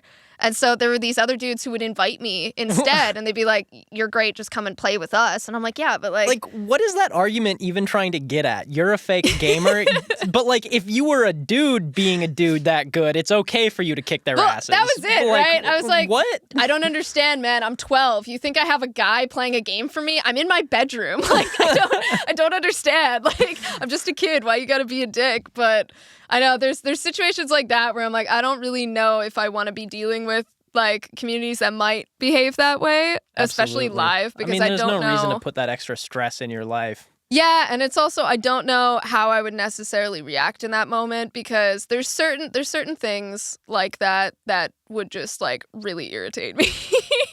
Might be a secret trigger. Well, I don't know if it's like a trigger per se, but like I can get petty sometimes. And for something like that, I might be a little petty, and I just don't want that energy in my stream. That's like not really my thing, you know? Like I have a really good community. I'm a small streamer, but I've made some really good friends. And that's like usually where anytime I've watched interviews or a more prominent streamer like interact with their community, there's always the people at the beginning that like they form genuine friendships. Yeah. Oh yeah. Oh, 100%. Like this whole weekend, my one friend JP, he's in Arizona. Like we've never met before in real life, but he and I have the same artist, the one that I introduced to you. Oh yeah, she made the avatars for our website. Really? Yeah. Oh my god, she's amazing. I love her so much. She's so talented. And yeah, like he had her do some art for him like ages ago, and then he saw that I knew her, and he just hit me up one day. He started interacting with me online, and admittedly at first I was like, I don't know, man, like sometimes like I don't know if I should trust stranger danger, right? I had the alarm bells going off because he was really friendly. I was like, I don't know if I should trust this, but then we actually started talking. I'm like, oh no, this guy's awesome. Like he's so nice and wholesome, and he was shouting me out all the time. So like he was actually like a really big community builder for me. Like he shouts people out at the beginning of his streams, all of his friends pretty much. So I started doing that because I was like, fantastic. oh, that's really wholesome. Yeah. That's a nice way of like, you know, honoring the people that you work with and you hang out with and stuff. And they're all really good people. Like I have a really nice little bundle of streamers, and we play a lot of indie games, which is kind of where I think I would probably trend towards, is like indie games or smaller games. Right. I think the first time I noticed your stream, well actually I saw it on Instagram and I was like, is that her? I know the wig throws people off, you know? But you had started streaming to promote Green Hawk Platoon, right? Yes. Which is Yes. a game of a mutual friend of ours, Nick. Yeah, Nick. I was actually on the phone with him on my way over here because I was like, hey, man, am I allowed to talk about this? I just realized I'm about to go into like an interview. I don't know. Can I talk about this game that's not released yet? And he was on like, Steam and Alpha. yeah, it is. He was like, oh, yeah, you're fine. He I'm should like, want okay. the promotion. I keep telling him to get his ass over here to sit in that chair. Yeah. We were talking about it. I was like, dude, I felt so bad. I accidentally ignored your message for a month. And it was like not intentional at all. I just like don't check Instagram messages very often. That's fair. And I was also building my costumes. So I was like, every weekend, now that I just, know that you just spent you know, a month and a half like digging into your costume ideas, yeah, it was. I feel less bad it's about not it. personal. I am sorry though. I felt so bad. I mean, when I you saw came your back, so there's nothing to apologize when for. I saw the follow-up message, I was like, oh man, I'm such an asshole. I'm so sorry. The thing that I get most self-conscious about is if I because those messages I sent you, like they were long, right? Because I'm trying to give you some back information on what we're doing. And whenever I send a long message and don't get a reply, I'm like, what did I say that turned them off so much? No, you did say anything. I'm bad at social media. I'm trying to get better. I'm definitely trying to get better. But yeah, like we've been playing. That was actually the reason I got into streaming initially, was because of Green Hawk Platoon, and it was because I So now it's not the only reason anymore. It's not. No, it's not Okay. the only reason. It was the original reason because I was talking to Nick, and I had just built my gaming PC. Like I bought one. Need an excuse. I built a gaming PC at the beginning of the year. I finally did it. I dropped the $2,000 I had saved away. I was like, I'm gonna do this. Like, this is extra money that's not allocated to anything. It feels so good to build that build. It was so nice. I did it by myself. I was so proud. I'm like, yeah, I love this. It's rewarding. Oh, it's so nice, and I got to customize it all. And it was great. And then like a week after I built it, I saw him post on Facebook that he needed new alpha testers. I was like, yo, this is like way too coincidental. I'm gonna do it. So I like texted him. I'm like, hey, dude, I saw this. I just built a gaming PC. What do you need from the alpha testers? Like, what are your expectations? And we talked. And so I started playing, and I really liked it. And I haven't played an FPS game in a really long time, so it was kind of nice to get back into it in that way with like such a cool the game is group. neat. Yeah, it's awesome. It's a lot of fun. I mean, like, I might be biased because the people I'm playing with are all my friends now, but like it's still really cute. I like it. It's nice because you have like, it's not a really gory game. It's definitely going to be marketed to children for the most part. Yeah. But is he making it for his son kind of deal? Like, I've always wondered that because it's about toy soldiers. Yeah, I think the inspiration came from like his son's toys, because they do have a bunch of army men, and his kid would like play with them and stuff. Like, he's told me a couple stories about it, but yeah, like I think he was also building like other games at the time, and he was like, you know what, like I really want to build something like this. Yeah, I know. Last year at some point, or it was like literally just before Green Hawk Platoon started to get some traction, he had been working on another series. Yes. I think he's calling it Project Sirius. I don't know if he's changed the name or not, but him and I had been talking over, like he was getting me on board as a writer for that series. Because I have a novel series that I work on as a hobby novelist that I'm eventually going to produce through my company here. That's exciting. But I love stories. I love writing. I love sci-fi, and like the tidbits that he gave me at the start, I was like, I can work with this. I've already got so many ideas. It's cool. And then I started to dig into it and started to build some universe behind it. And then like almost immediately after, he was like, so I have this other game that's got a lot of traction.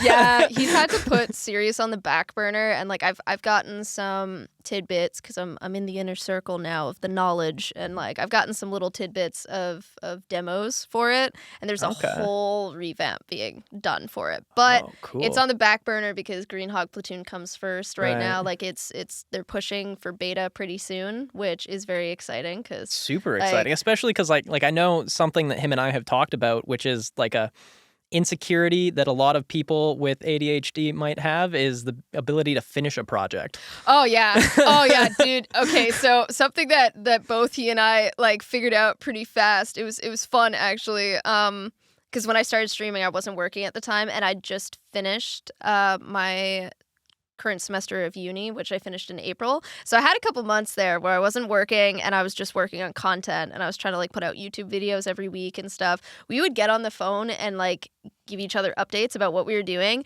And that helped us zero in because there was just enough distraction by having a conversation that we would sit there for like 4 hours talking and getting our work done.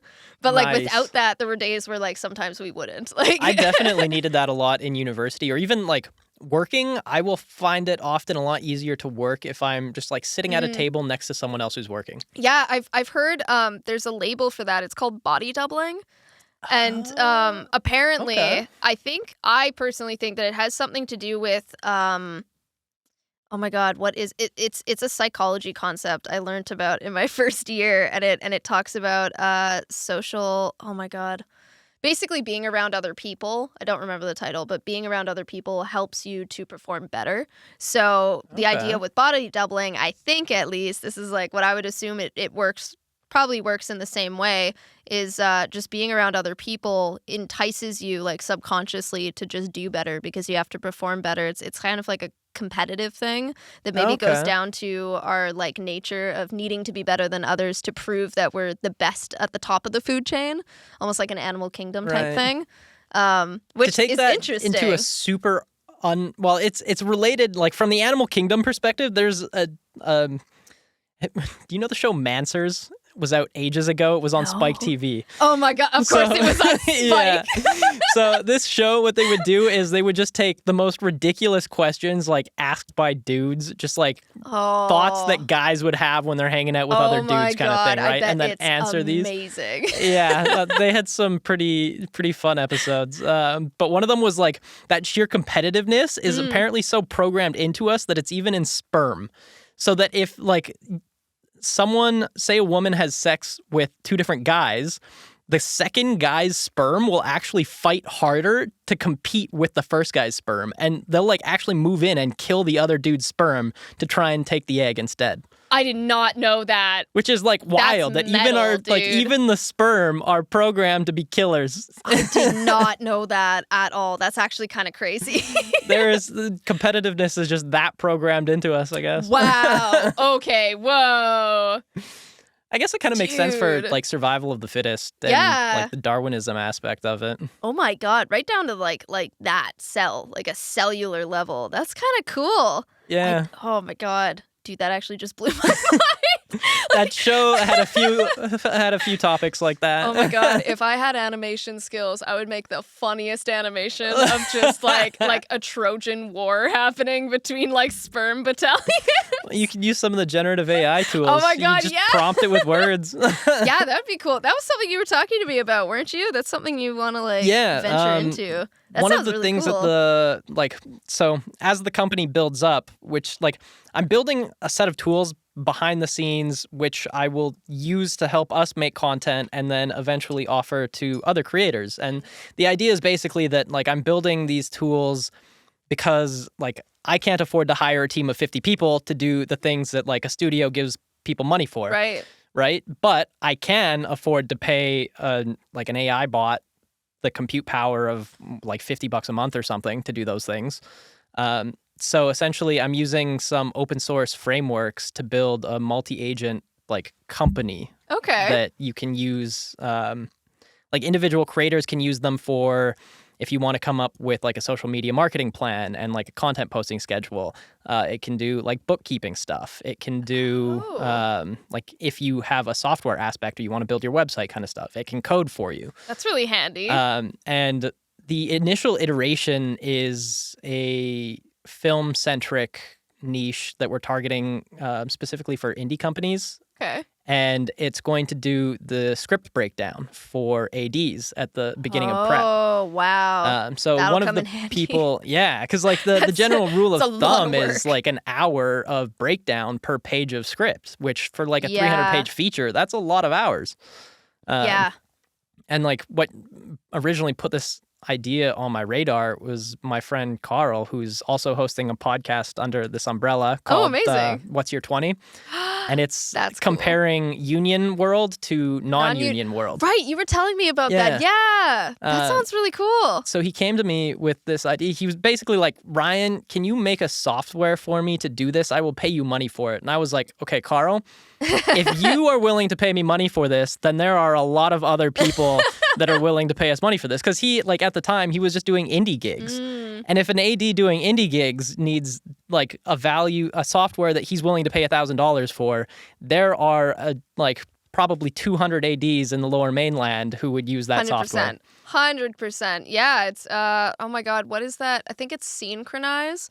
Is that company that they already have like a bookkeeping thing of some kind? Synchronize is one of EP's softwares. Yeah. And oh my god, like my boss uses one of them. She paid for it, and it's a budget breakdown thing. So she just puts in the numbers, and then it does the budgeting for her, which is super helpful. So there's like a huge market for things like that out there, like that. Yeah, and that's ADs actually too. EP is one of the EP has like 3-ish different softwares that they kind of split up. One of them is the budgeting thing. They have a scheduling software, and then they have like MoodV Magic, which I think is the first one that you put things into for generating other documents. Yes. And so like the idea is that we take all of those things and all of that is done in our software suite, because like effectively what those tools do is they just feed the output from one into the next one. Yeah. And it's using like the same information to do all these things, but they make you pay for 3 different subscriptions. Right. And then for like a large production, like an 8-month project, they can pay like up to $15,000 for the whole, like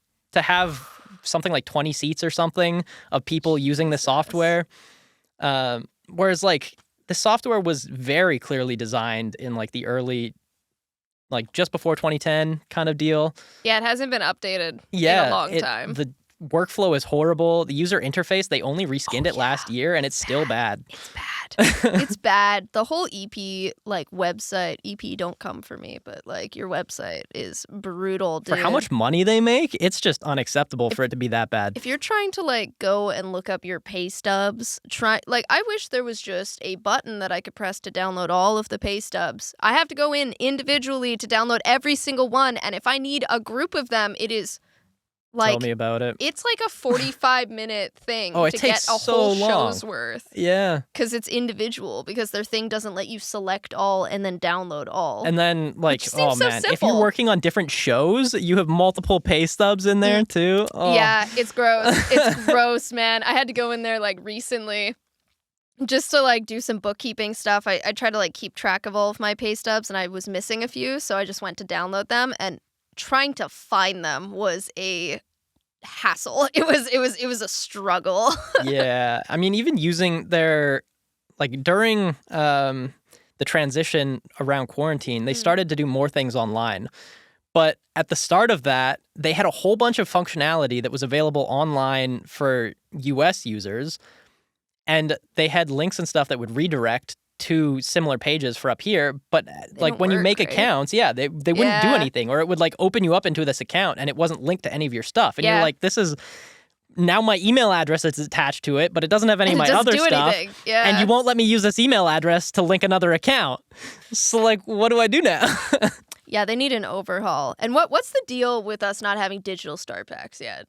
I made one. It should not have taken them until COVID to have that happen. That should have been a thing for the last, like, 10 years. Dude, I think it was season 2 of Nancy Drew, at first they weren't sure because of COVID. They weren't really sure when we came back if the ALMs who worked on set were going to be allowed to work in the office at all, because office was green zone and ALMs were yellow. Right. So it was like, people who work in the office are green, you can't mix green and yellow, and like it was this whole thing. So I was working from home during all my prep, which I wasn't going to complain about. Green and yellow, what color is that?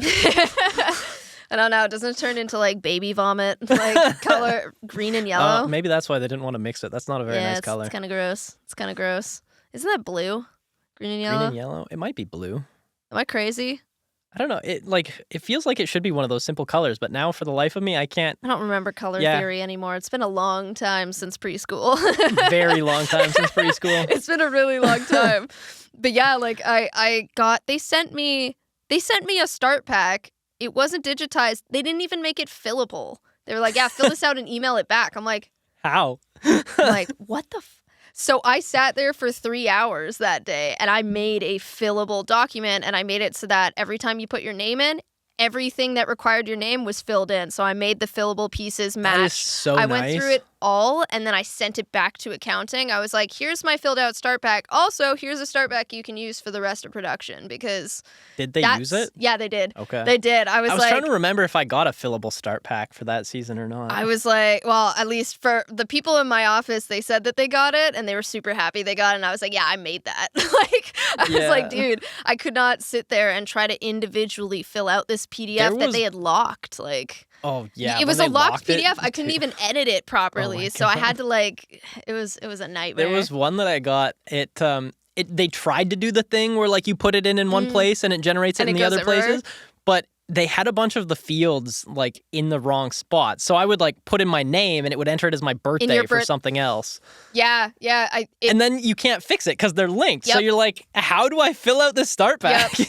Yeah, I when I first filled it out, I didn't realize that that's how that worked. Like you could, if you copied, because I thought it'd be faster just to copy and paste my boxes. Oh, yeah. I didn't realize that duplicates that specific box. So once I realized that, because I did a test run of the start pack, and that happened, I was like, what the fuck? Why is my name under country? This doesn't make any sense. And then I realized why. I was like, oh my God. So I went back and I fixed it. And then I was like, okay, this makes sense. You just, the ones you want to copy, you just copy and paste. And then everything else you have to do individually. And it'll give you a number at the end of how many boxes there are and how many duplicates of those initial boxes there are. I don't know if I'm ever going to use it, but that's a great tip. Yeah, it's on Adobe Reader. That was how I did all of that, all through Adobe Reader.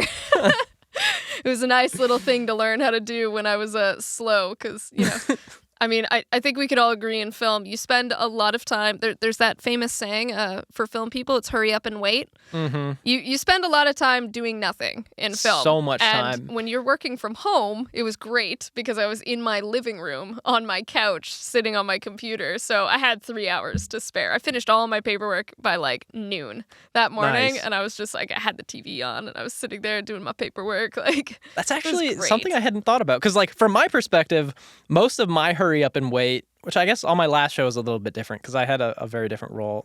But as a PA, hurry up and wait usually means that you're stuck in place for however long that you're there. Yeah. Which is not super fun most of the time. But as like an office worker or someone that gets to work from home, hurry up and wait's not so bad. No, yeah, it's very different if you're in different parts of the industry. The hurry up and wait thing with the PAs was always just like, that was the first thing I learned was, you know, make sure you look busy all the time, even if you're not busy. And then when you are busy, make sure you get there and do the thing fast. Like, you need to be, like, on it already. Yeah, that look busy thing, I think, is one of the single most, like, mental health detriments in the film. Because yeah, I don't agree with it. Unless you've got, like, executives around and they're wanting to see where their money's going, you know, in that case, they're not around often. But even if they are, if they think that having to look busy all the time is what they're paying for, then they don't understand the business they're in. Because they're not paying for someone to be busy 15 hours a day. You're paying for someone to be ready in that hour you need them to move something. Well, I think it's also the biggest thing that really irritates me and, like, why I don't really do the busy thing. Like, if there is something, my whole thing with my team has always been, if there's something to do it, and if there's nothing to do, like, don't be sitting. I don't want to see you on your phone all day. I don't care if you check your phone. I don't care if you're on it occasionally, but you're not getting paid to sit on your phone, scroll through Facebook. Don't watch at the a end of the day. 2-hour podcast on your phone. Yeah, you know, like that's a little too much. But like, you know, I don't expect you to pretend to work when there's no work. If you are watching something, I expect you to watch it. And if you want to check your phone every once in a while, I'm not going to freak out at you and be like, you don't have a job. If you want to sit down because your legs hurt, sit down for 15 minutes and then get up. Oh, that's the one that blows me away the most, is that they didn't used to let people sit down on set, but they make them work 15 plus hours a day. Yeah. And especially when they didn't let them sit down, the productions tended to be longer because people cared less about health. Yeah, dude. I mean, in the 10 years I've worked in film, I've seen a lot of changes. Like, I was in film pre-Harvey Weinstein getting called out for being a garbage can. So, like, things were a little different there, especially being, like, a young chick, I think, in film. It was a little different. And, I mean, like, I was always very comfortable with myself. I never felt, like, insecure or, like, threatened by anybody. But I had some weird shit happen to me that would not fly today. Like, that would blacklist people now. I bet. I mean, even today, there's, like, you hear stories all the time from, like, weird interactions that people have, like in a shuttle with the driver, you're like, that's not like, appropriate. What? Yeah, like things have really changed, and they have changed for the better in a lot of ways. But Yeah, like I think there's certain things when it comes to just the physicality of working in film. Like I would really like to see, and something I hope to be able to do with my psych degree is to once I go back to the unions, I want to be like, hey, here's a bunch of mental health things we have to deal with, and here's how you're going to deal with them. Ultimately, I think at the end of the day, like the film industry does need to change the amount of hours we work. And if they don't want to do that, I think that the next best thing that they need to implement is having counselors for each show designated 1 day a week to be on site. And I only say that because the amount of stress and hours we do and the isolation we have from our whole lives, we are working with people that are not our family. They are not our friends. They are people we see every day. We are in a high stress environment with like, you know, a lot of expectations. It's really, really hard work, physically demanding, emotionally demanding, and mentally demanding. Absolutely. Other jobs that are on par with that are things like hospital workers, police officers, military. They all have counseling. They all have access to some kind of mental health advisor on site. We have helplines. And they tell us, hey, use your benefits to get a psych. When am I going to have time to see them? When am I going to have time to go to the dentist or the doctor? Like psychiatrists and psychologists typically work like in the 9 to 5 window. Literally, there is not a single job in film where you can go 9 to 5. Yep. Yeah, and that's it. And it's also on the weekends. Okay, great. Well, you have to prioritize your mental health. Sure, yeah, you do, but realistically, film people are not going to have the time to. Most film people don't have the time to, and in order to prioritize it, they have to sacrifice a lot of other things, like time with family, time with friends, you know, time to take care of themselves, do the laundry. Trying to do the laundry. Like, it's not a realistic, like, film isn't like other jobs. It's not the same, and I think different. I think that the way we expect film people to just exist the way they are is kind of unhealthy, and it's going to lead to a lot more like harm. And I mean, we lose film people all the time, and way more frequently than we should for a job that is literally like people playing make-believe all day. Yeah, like and it's hard work, and there are a lot of good people in the film industry. There's a lot of benefit to being in it and creative people, but I've seen a lot of like people, you said, it draws in the most creative crowd. It does, yeah, and there is a lot of benefit to it, but I think there's also like a bit of a dark underbelly that has yet to be addressed by the unions because it requires real change that people don't want to make because it's going to cost money, realistically. That's why the hours are as long as they are. A great parallel for the world on the whole is like, we need change, but nobody wants to do it because it's going to cost more money than they're willing to put into it. And it's going to change things. People get comfortable with where they are, and you know the in our case, like the bulk of our money comes from down south, and down south has a very specific way they like to do things, and that would be the biggest blockade to real change. I think. I mean, I'm not an expert on this at this point, but this is the thing I'm hoping to like their economy burps and ours has a heart attack. Like Yeah, well, that's it. Like, we rely on it so heavily. I mean, film hasn't been a thing since, like, May. A lot of people hadn't even worked since January because it was already in a lull because of that time of year. True. You know, like that's such a good point. I was very lucky that, like, my show wrapped in March, and I was already planning on not going back to film in that time span. So I got super lucky and fortunate with the timing. But, yeah, like, a lot of people weren't already working at that point. I know a lot of people that didn't work from January on because they expected kind of like the pilot season to come up. So they're like, I'll take a couple months off. I worked last year really hard, you know. And then in Vancouver, with living expenses being what they are, like it actually, like, it blows me away. I'm very curious what a lot of people have been doing from the film industry. Like, even my barber a couple weeks ago was telling me, like, oh yeah, you work in film, right? I've got a bunch of other clients that, like, they're having a rough time. And I was like, yeah, there hasn't been working like 8 months. I'm like, what are these people doing? Yeah, I had one of my PAs move to Kelowna because he was like, I can't afford to live here if we're not making money. And my girlfriend got a job, so we're going to move out that way, live better, live cheaper, you know? So it was crazy, though. I felt bad for him. He was moving out there during the fires. Like the weekend the fire happened, like around the lake, and things are getting evacuated. That was the weekend he was moving into Kelowna. Brutal. His place was fine. He was all good. He ended up moving there still. Like, everything was burning, but that part of Kelowna wasn't being evacuated. Everyone else is running away, and he's driving in a U-Haul truck. Yeah, literally. Yeah, so he moved away. Some of my PAs just got normal day jobs. I got a normal day job in August. So, and I mean, I think it's definitely less money, and that is the biggest part of it is the cost. The I mean, cost of living here is people very, in film get very used to making expensive. a lot of money, and then like you said, like you don't spend it on anything while you're working because you have no time to do anything except for maybe shop online. Yeah, and I think too, because of that, because you get a paycheck every week and it's a good sizable amount of money, I think that a lot of people just get used to like maybe not living lavishly, but not maybe being very smart with how they spend their money. Like on the weekends they'll go out drinking or they'll order out, and There you don't are realize a lot of people that money go out drinking quite frequently in film. Yeah. Oh yeah. The substance abuse things in film are that's like another psych thing. I want to like. We could do a whole episode on that.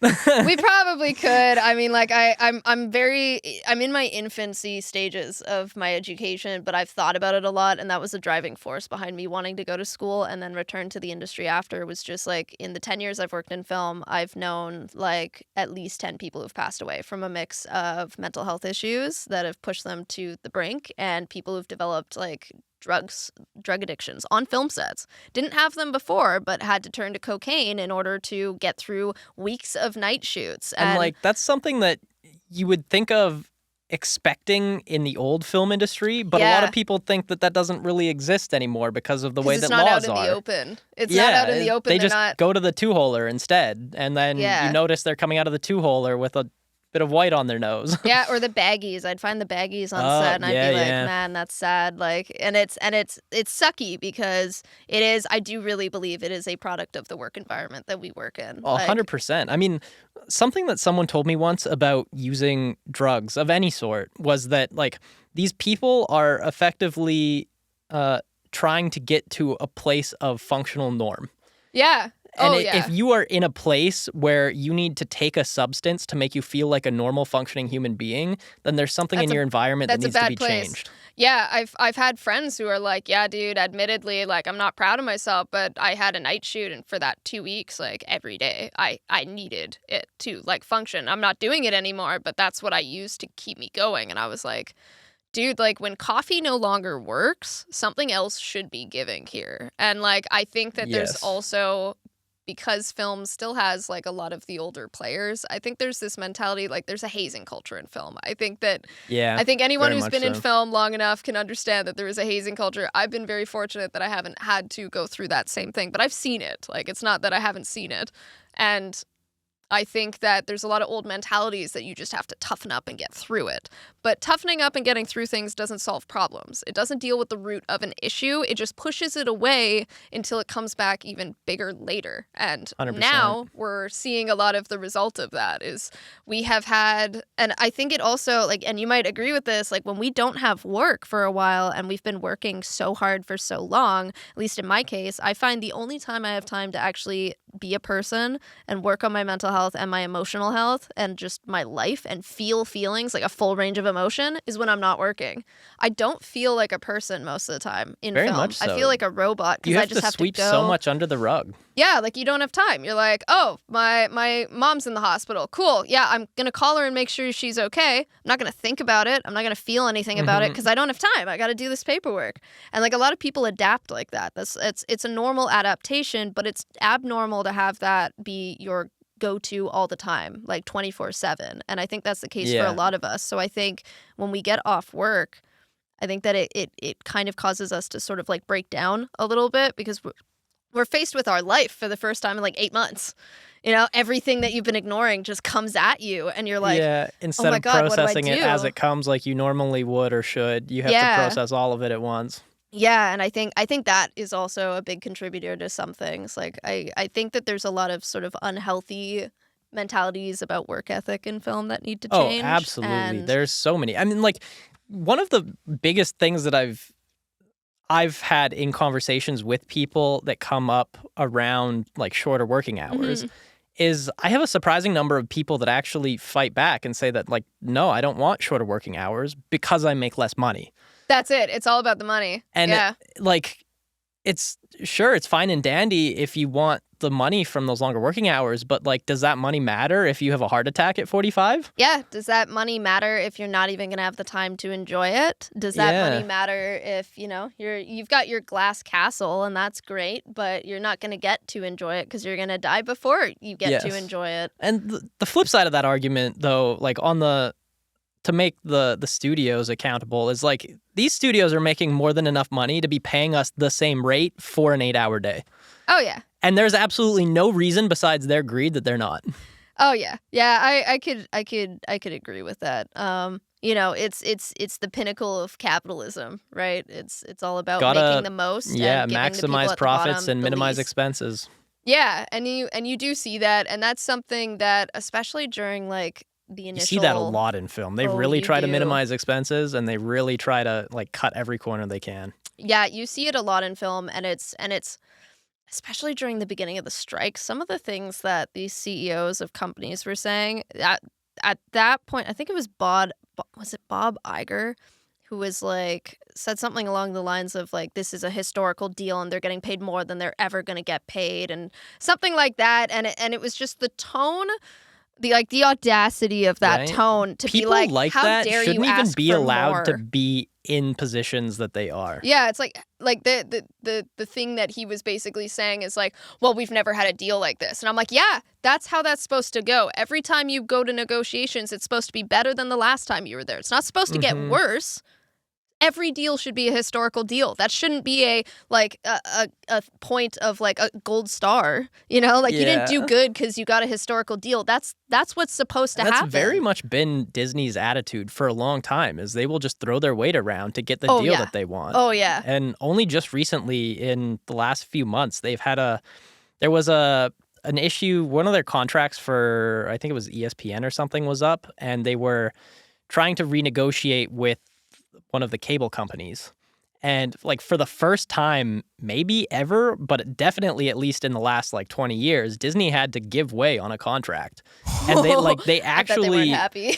Right? Like, he must have been absolutely pissed because like they ended up can't remember entirely what it was, but it was a fight over subscribers and essentially how the network gets paid for like airtime versus streaming. Oh yeah, I heard something about this. And like essentially the network wanted an amount of money from the content that Disney streams. But Disney, like every other streaming service, has been like, no, whatever we make from streaming is ours. Like the streaming wars, like, they didn't want to pay the royalties. The networks, like, they shot themselves in the foot with these streaming wars, because like, if you have 30 different streaming platforms with everyone's content on only their streaming platform, you're not going to end up with the situation where everyone is paying for all 30 of those streaming platforms. You're going to end up with, they're going to pick one or two streaming platforms. Yeah. So you're not making more money off of this. You're making less money off of this. Yeah. Like you're what you're getting is like on the front end more money of what you think you could, but you're not going to get the best amount overall. And then you add in the costs of having to put in all the extra work of hosting and maintaining their own streaming platform and like making originals that are just for their streaming platform. And yeah, so like, I was actually so happy when I saw that Disney had to give way on a negotiating contract. Yeah, that's a rarity. Yeah. And on the gaming front, Nintendo is also very notorious for being like really, really cutthroat. Really? I don't actually know much about Nintendo. Do you have any examples or stories? I know that there's a lot of stories of Nintendo being very, very protective of their intellectual properties, to the point where even people just like having YouTube videos where they're playing a gameplay, they get it taken down for copyright. Where it's like transformative stuff. It's somebody talking about how much they love the game and playing through the game and giving you commentary and, like drawing attention to the game. And then Nintendo's like, nah, we don't like this. Right? Or how dare you advertise for us? Or like even just remixing some of the original beats. Like, let's say there was like a game beat that you really liked, or like a song, and then you took it and you remixed it and turned it into a rap. They'll take that. They'll try to get that taken down. Like, they're notorious for being really, really cutthroat. I'm a little disappointed. I always had a more wholesome vision of Nintendo in my head. Right? Right? And also, I have a bone to pick with them. I have a really big bone to pick with them, okay? I'm a longtime Pokemon fan. I have bought every single Nintendo device just to be able to play the Pokemon games that come out for those devices, okay? So I have a whole collection of Nintendo products. They released, for the Switch, Pokemon Shining, I think it was like Brilliant Diamond and Shining Pearl, which is a remake of the first DS Pokemon game I ever played, which was Diamond. So I bought Diamond again. I've played the game. I was thinking, man, this is going to be great. Pokemon Arceus Legends came out. It was 3D. It was open world-ish. It was their first attempt. This is going to be awesome. I'm going to play the first Pokemon game I ever played in 3D form. It's going to be great. It was a carbon copy of the DS game from 15 years ago. Nintendo, what are you doing? And it was glitchy as hell, and it was $70. If they were going to just copy and paste it into the Switch, I would have... It was 32-bit. Right? It was 32-bit and maybe 64-bit animations. I'll give them the benefit of the doubt there. But it cost them like $20 at most per game. It was...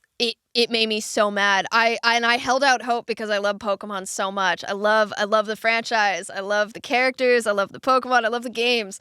And I held out hope, and then I got all the way through the game doing the exact same thing I did 15 years ago, and I was like, there's nothing new about this game. There is absolutely nothing new. Yeah. 15 years you thought to re-release the game and didn't add anything? Like when they re-released Ruby and I think it was Sapphire, was it Gold? Years ago, they re-released some of the games on the DS, and they changed some stuff. And I know because I have the originals on the Game Boy Color, and I have the ones for the DS. I had Sapphire and Emerald. So until... Emerald's good. Like, I had the first 6 games, so like Blue, Yellow, Red, and Gold, Crystal, Silver. Yeah. And then I got Sapphire and Emerald, and then the next one I played, I think, was Pearl. It was either Pearl or Diamond, I can't remember. I think it was Pearl. And then nothing until Sword. Oh, yeah. And that was like similar kind of vibe playing Sword. It was like, okay, this is still Pokemon, and in some ways that feels nice and familiar. And it's like nostalgic in that way. But it like for it being almost 10 years after, it doesn't feel like they've changed it enough.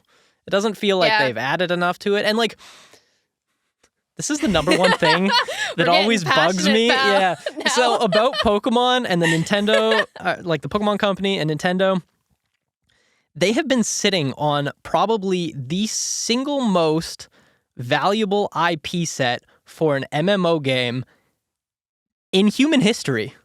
That MMO, if it was done, it doesn't even need to be done well. It just needs to be done half right.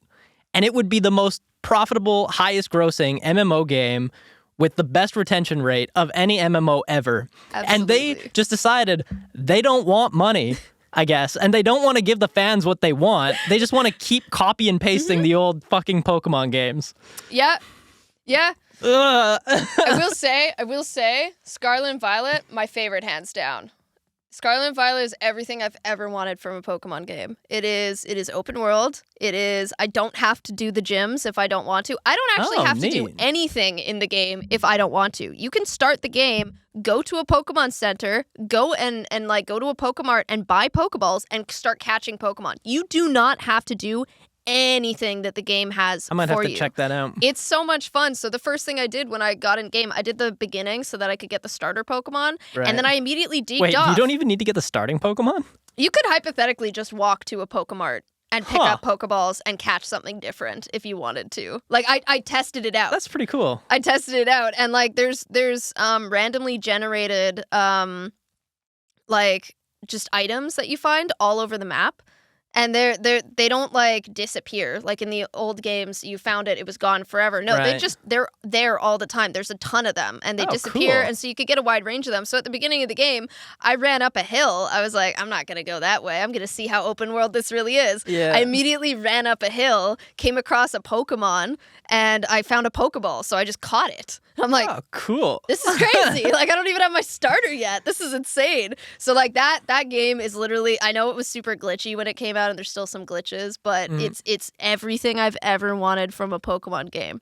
But Nintendo has half-baked so many Pokemon games. I think it was was it black and white that was halfway between 2D and 3D animation? Yeah. I hated that. I bought it and then I played it for like an hour and went, this is the worst animation I've ever seen in my life. I'm never playing this again. Like I have couldn't some even friends play through from university that are like super diehard Pokemon fans too, and they said similar things. Like those games were like they promised so much, but the experience playing them was just not there. I didn't know what the pixels were. I didn't know what I was looking at. If I was looking at the face or the arm of a Pokemon, I was like, this is absolute garbage. Just go back. Like, go if this I is could figure what you this can out do. on my Game Boy. No color, thank you very much. Yeah, I'm like, if this is what you can do, let's go backwards. Let's return to the past because this is bad, man. Or just wait. Don't release it and just put out something that's not half baked. Yes. Or at least give it the price point that it should be if it is that bad. That's a big problem in a lot of like modern gaming companies.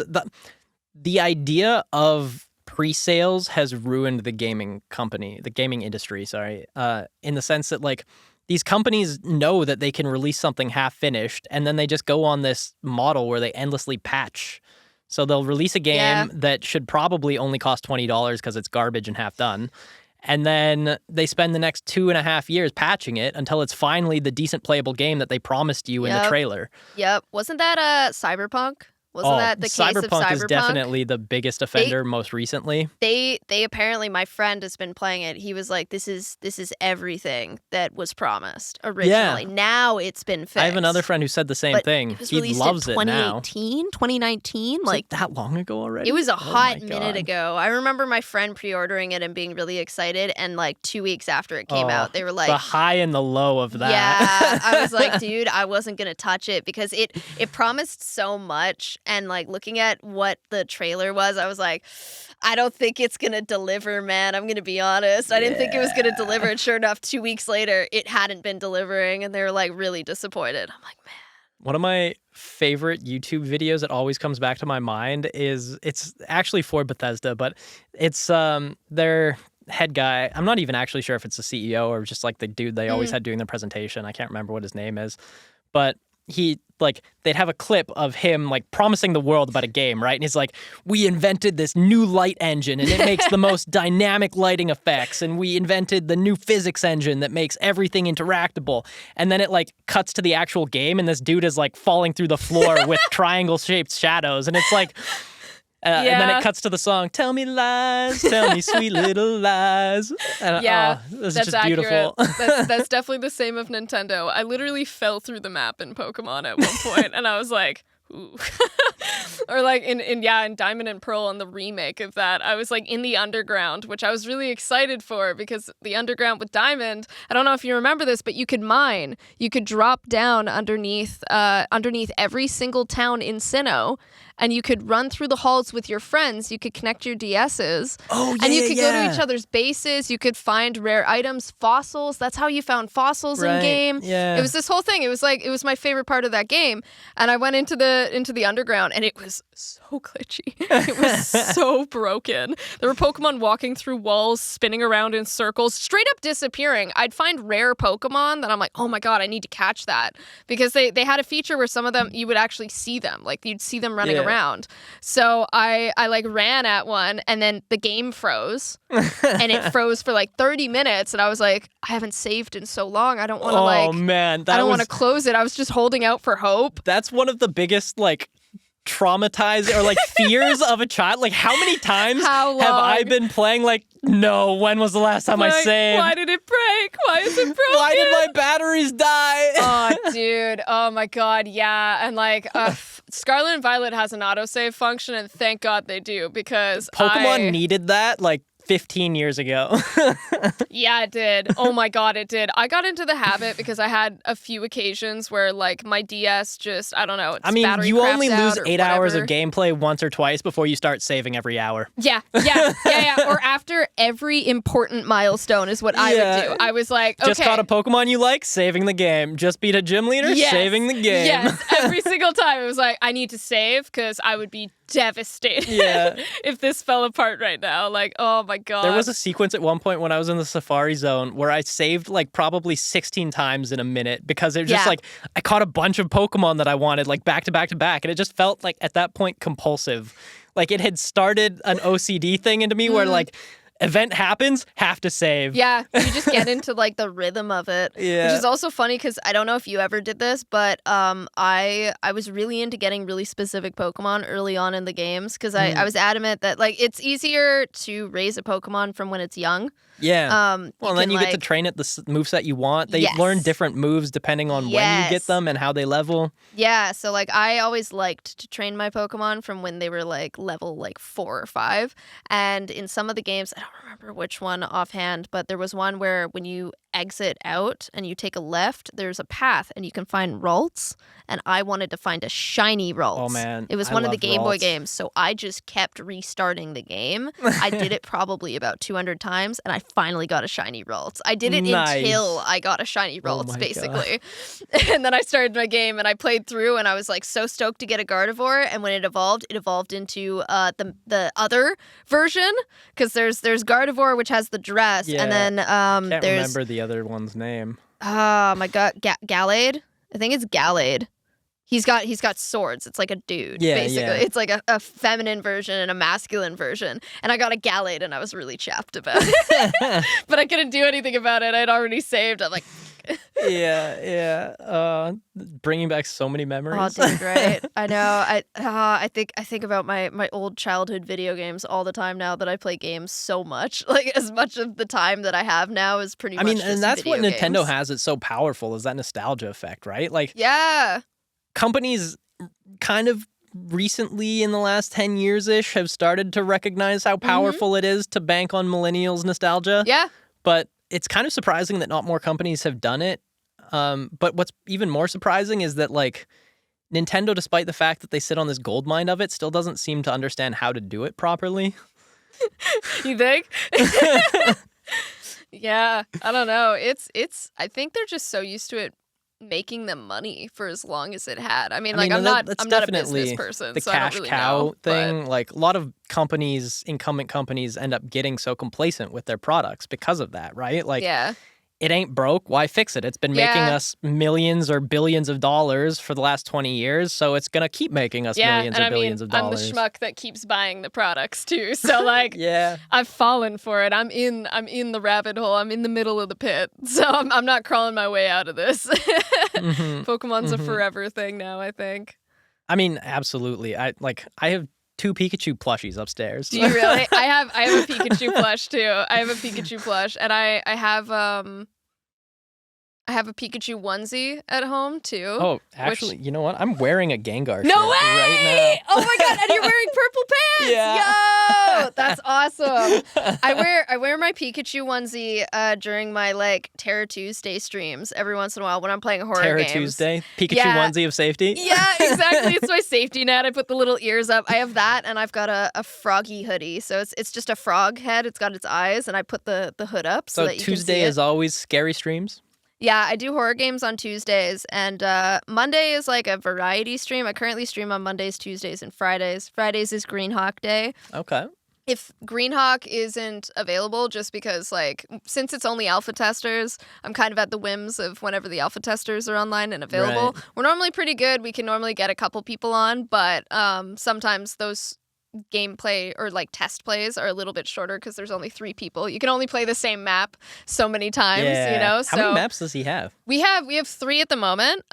So there's the kitchen map, there's the classroom map, and Dad's Workshop, which is the newest map. Okay. That one's probably my favorite because it involves a lot of explosions. It's a capture the flag type map. You have to go and you have to detonate bombs. Okay, So cool. one team is going and trying to detonate. The other team has 20 minutes to make sure that at least one of their bombs hasn't been detonated. And you have to do them in a Okay. certain order as well. So you can't just go and detonate all of them at once. It's like 2 of them have to be detonated and then the other 2 unlock. How many people are supposed to be on each team? You can max right now. The maximum amount of people in each area is like 20. So I think 10 in each team. Okay. I don't remember if it's 20 total per teams, but I think it's 20 total in the map. Right. Okay. But we've had, I think, a max of like 12 people at once. I think we did that like recently. We had a huge playtest. It was so fun. Oh my god, it was so nice. I love the game regardless, but it's different when you've got a ton of people playing. I mean, yeah, that's definitely one of the things like that was so magical about Battlefield Bad Company, or like when Battlefield 3 came out, because they expanded Bad Company's maps were like 32 per side, and then Battlefield 3 was like 64 per side on the biggest ones or something like that, which was insane. And it actually like it made a lot of people's computers not handle the game super well. Yeah. Yeah, dude. But yeah, just like the sheer zaniness of what happens when you have 32 people on either team and a completely destructible environment. Yeah. Like, you just see some of the wildest things sometimes. I'm just imagining like my computer fans just going so hard, just the explosions. Like, have you ever seen people create these crazy big explosions in Minecraft and their computer just starts like freezing and you just see bits and pieces pop up? Like, it just totally I haven't actually seen that. I have the unpopular opinion of not liking Minecraft very much. I find it a bit of an affront to modern computer graphics. Interesting. Okay. Like, How I do you feel understand about what they're RuneScape? going for. Oh, man. RuneScape was one of my first massive addiction games. Okay. Yeah. So, like, in terms of games I've been addicted to, the first one was RuneScape. Actually, the first one was Zelda Ocarina of Time. Okay. If we're not counting the Pokemon Game Boy games, because Gotcha. I put a lot of time into those. Yeah. Let's just put those aside. RuneScape turned into League of Legends in university. Did you ever do World of Warcraft? Did you take that stepping stone, or did no, you like skip it? I have played it a few times. I got characters to like level 20 or something. Yeah, and then you have to pay. And yeah. Yeah. And from League of Legends, I went to a little bit of Overwatch. Okay. There was like I think it was about one semester, maybe 2 semesters of school. I transitioned from League of Legends into Overwatch, as many of my friends did in engineering. And then I didn't really play games again until a bit of Heroes of the Storm, which is like WoW's version, or Blizzard's version of League of Legends. How was that? It's neat in the sense that it's a lot more approachable. Interesting. Like, the community in it isn't as extreme as the League of Legends community. Oh, that's interesting. And the game is designed to be a little more fast-paced, so the games are shorter, and each of the maps, there's several different maps, so it's not just all the same, like, 3-lane kind of thing. Right. And each of them has a mechanic built in that makes the game faster. So, like, one of them, they'll have like warheads that pop out, and your team members can go collect the warheads, and you can drop those on the enemy towers to like destroy them faster. Or some of them you like capture the flag and it shoots a bunch of things at the enemy nexus to do damage to it, kind of thing. And then besides that, it was Sekiro during quarantine. I got really into Sekiro and Dark Souls 3. Really good. Sekiro is the only FromSoft game I beat. It was the first FromSoft game I played. Ooh.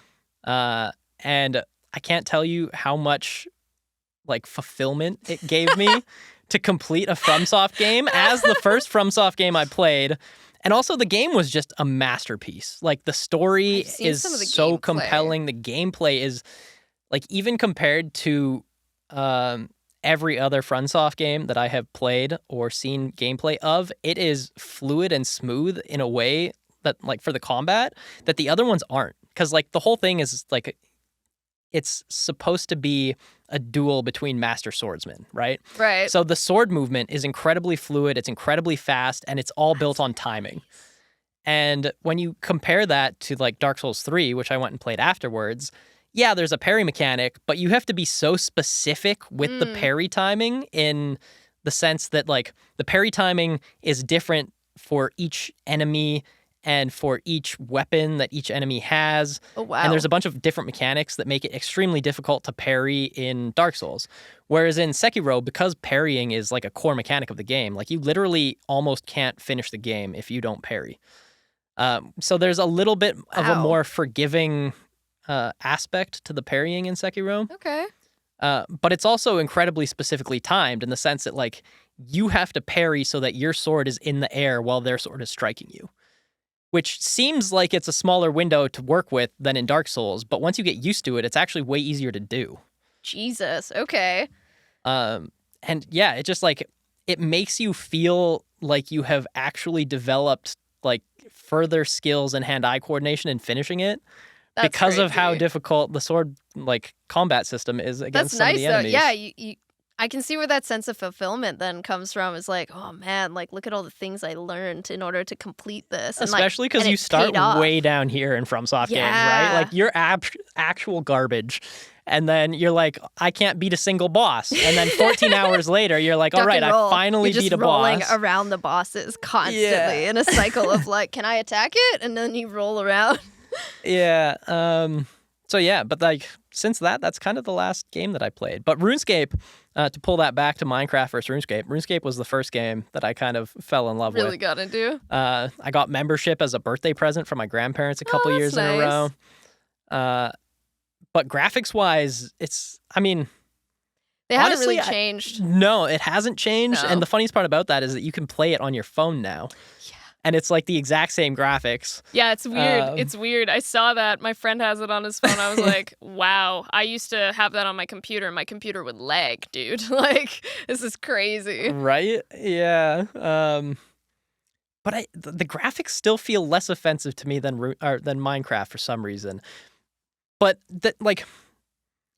not to say I can't appreciate what you can do in Minecraft, because the fact that you can build like a computer out of nothing, or like these massive explosions, or like a falling domino skit kind of thing, like you can do anything that your imagination can conceive of. The Library of Alexandria is in Minecraft. Somebody built the Library of Alexandria and has filled it with actual books. Like you can access real archived Holy books. shit. I'm not even. Some of these Minecrafters are absolutely insane, dude. They're and it's really cool, but it's like absolutely insane. Some of the things people have done in game there. Like I haven't played Minecraft in a long time, but that's one of the other things that gets to me about it, though, is like if these people had put that time and effort into actually making something that could apply to like greater society, cancer would have been cured like 10 years ago. I feel like, yeah, you're probably right about that. Honestly, the way we live is probably a good chunk of how and why cancer is so prevalent, I feel like. Oh, absolutely. I think we just need to deal with like the way that we eat, and probably the things we consume and the things in our environment. The things we consume is the biggest one, I feel. Because, like, pretty much for the last 50 years, maybe 60-ish years, America, the world has let America pump basically plastic into us through food. Yeah, it's not great. It's not great. And I mean, like, I think you and I have talked a little bit about some of the health stuff I've been dealing with is, like, all related to food. I have to eat very specific specific diet. And pretty much everything that I buy, I've had to go kind of the organic route, because I find that I genuinely end up sick if I don't. My cousin is like that too. Like if she eats anything that isn't organic, like it's like the Pepsi taste. Like she doesn't need to see it. If she eats it, she will immediately know if it's like inorganic, if it's got any gluten cross-contamination, if it's got dairy in it. Like her body tells her immediately because it just won't take it. See, mine, like, I unfortunately don't have that skill. I have to wait until it's already too late, and then I just have to suffer through it, which really sucks. It's like, it's once it starts to digest, because my problem is all related to digestion. They don't know what it is, but like I have digestive issues too, I understand. It's not fun, and like it's so painful. I was reading that people with ADHD have a higher rate of digestive issues. I've heard this too. And like my family history is also kind of messy. Like there's a lot of diabetes in my family. My aunt has Crohn's and colitis, which is all digestive problems. Like it's all in that system. I've been healthy my whole life, so it's weird that like in the last year I've developed problems, but makes you appreciate the healthy years. Yeah, it does. I'm like, man, that Charleston chew and that Red Bull to the top of that mountain. I cannot believe I did that. In high school, I used to, every day at lunch in grade 11, I would walk to Mac's with my first friend in Quesnel, and we would get a Slurpee and a Mars bar as our lunch for like a whole year. Yeah, I used to do something similar. I would go to London Drugs around the corner from my high school, and I would buy a tall Arizona honey ginseng 99 green tea. cents, man. Those 99 things cents. couldn't beat the deal. And I'd get an Arrow chocolate bar for $1. $2. Boom. That was my lunch. It was great. And like there was something about that all the milk calories chocolate. you need, none of the nutrition. 100%. But there was also a sushi place across the street. They made these giant sushi rolls. I'm not even joking when I Holy say shit. that that's how big the sushi It's like roll a was. baseball. Yeah, you would get 4, but 4 is like the equivalent of 8 at any other sushi place. So I would call them ahead and I'd get California rolls. It got to the point that I was there so frequently that they had my stuff ready for me.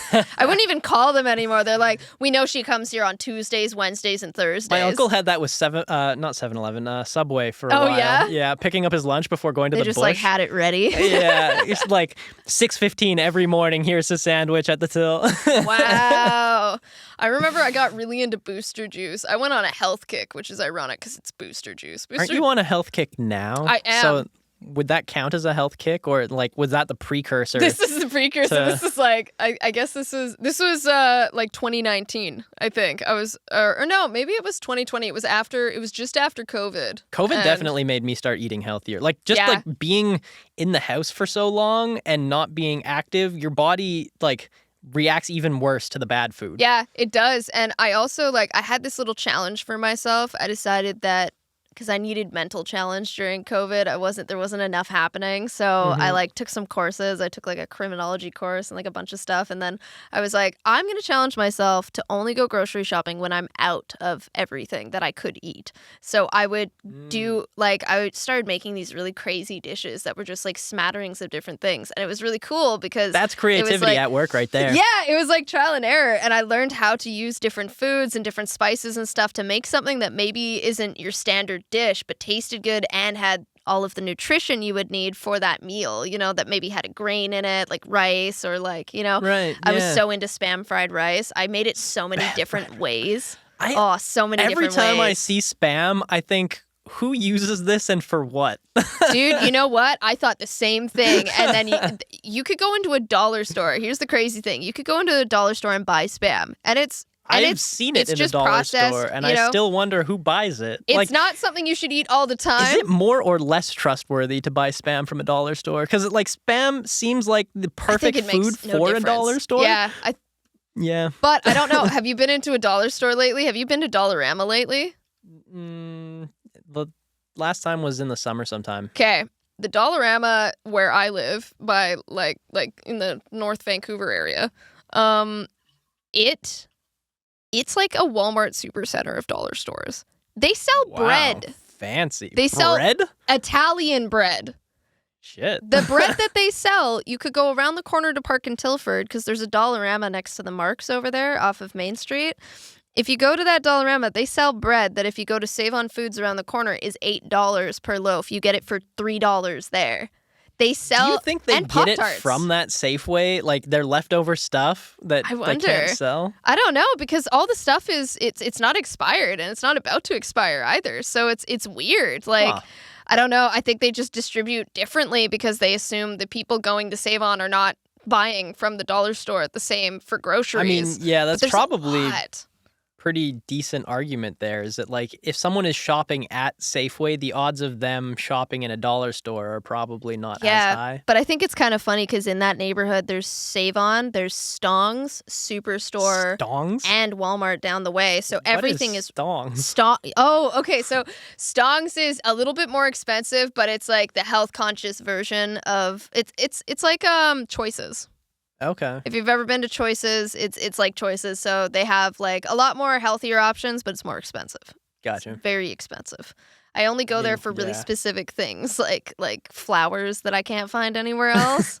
But yeah, they're quite expensive. But they've got a lot of really good options for especially people who are either really health conscious, looking for organic foods, or looking for alternative foods because of dietary problems, like in my case. So I go there for a handful of really specific things, and then everything else I do a smattering of going to the butcher shop for all my meat now because I've learned that the meat from I've had a the few grocery friends that have stores- transitioned to getting their meat only from butcher shops, and I understand why, and I feel like I should maybe also transition. It actually turns out to be less expensive, at least in my case. It's less Really? expensive because I can buy more meat, and it's pretty much at like a wholesale cost.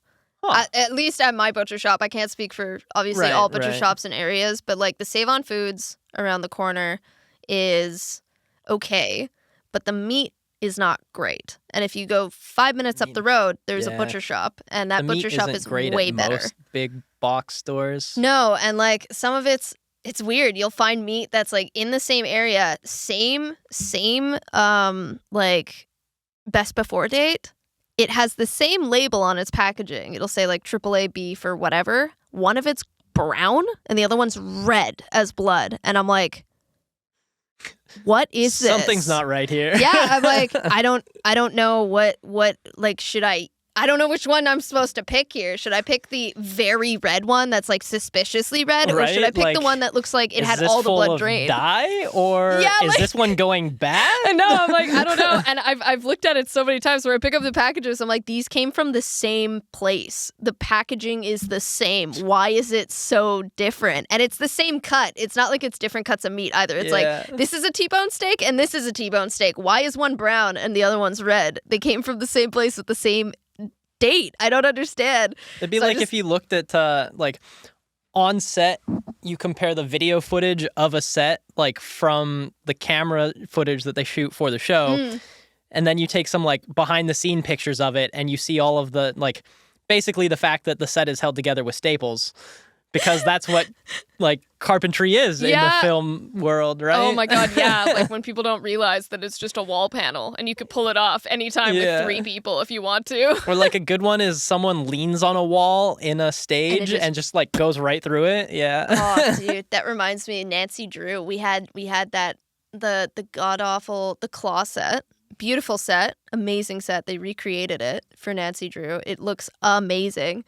They made real ceilings, which is not common in sets. You don't typically put a real ceiling, but our sets had real ceilings. You could take panels out, but I don't remember what the reason was, but I remember we were all like, this is an interesting choice. And it was because it like superheated the stage, the sets themselves, because the heat would like from the lights going through the windows, you couldn't light from above.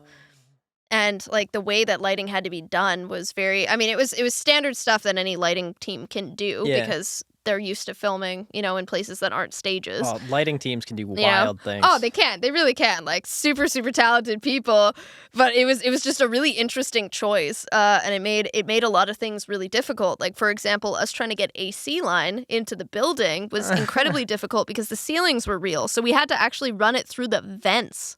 The fake vents in the ceilings. We had to like get construction to help us build a thing to run our line into it, which reduced the heat or the cooling aspect because we were sending cold air up into the hot air and then across the ceiling because you couldn't put it anywhere else. Preconditioning the nice cool air. Yeah, we were like, it was such a nightmare for locations, but like it was a really cool set. It looked really cool at the end of it. They wanted it to be real buildings basically. Feels a little more authentic. I mean, you definitely can feel that in some, like, I guess this is, again, looking at it from someone who has worked in film, now watching things you can't unsee, is like, now that you know what carpentry looks like on a film set, it's easier to tell if a set feels legitimate, like they used a building, or if it's a set in a stage. Yeah. Like, which is... It ruins it a little bit sometimes, especially for shows that are all shot on stage, like The Ranch. Like, that whole thing is shot in studio. Really? But you can, like, the more you look at it, the more you see that, like, these very much are, like, sets in a studio. Whereas it feels weird because, like, so many of the shots are supposed to be them outside, like, in the front of a house or something, right? But you're like, I'm pretty sure this is inside a studio right now. Yeah.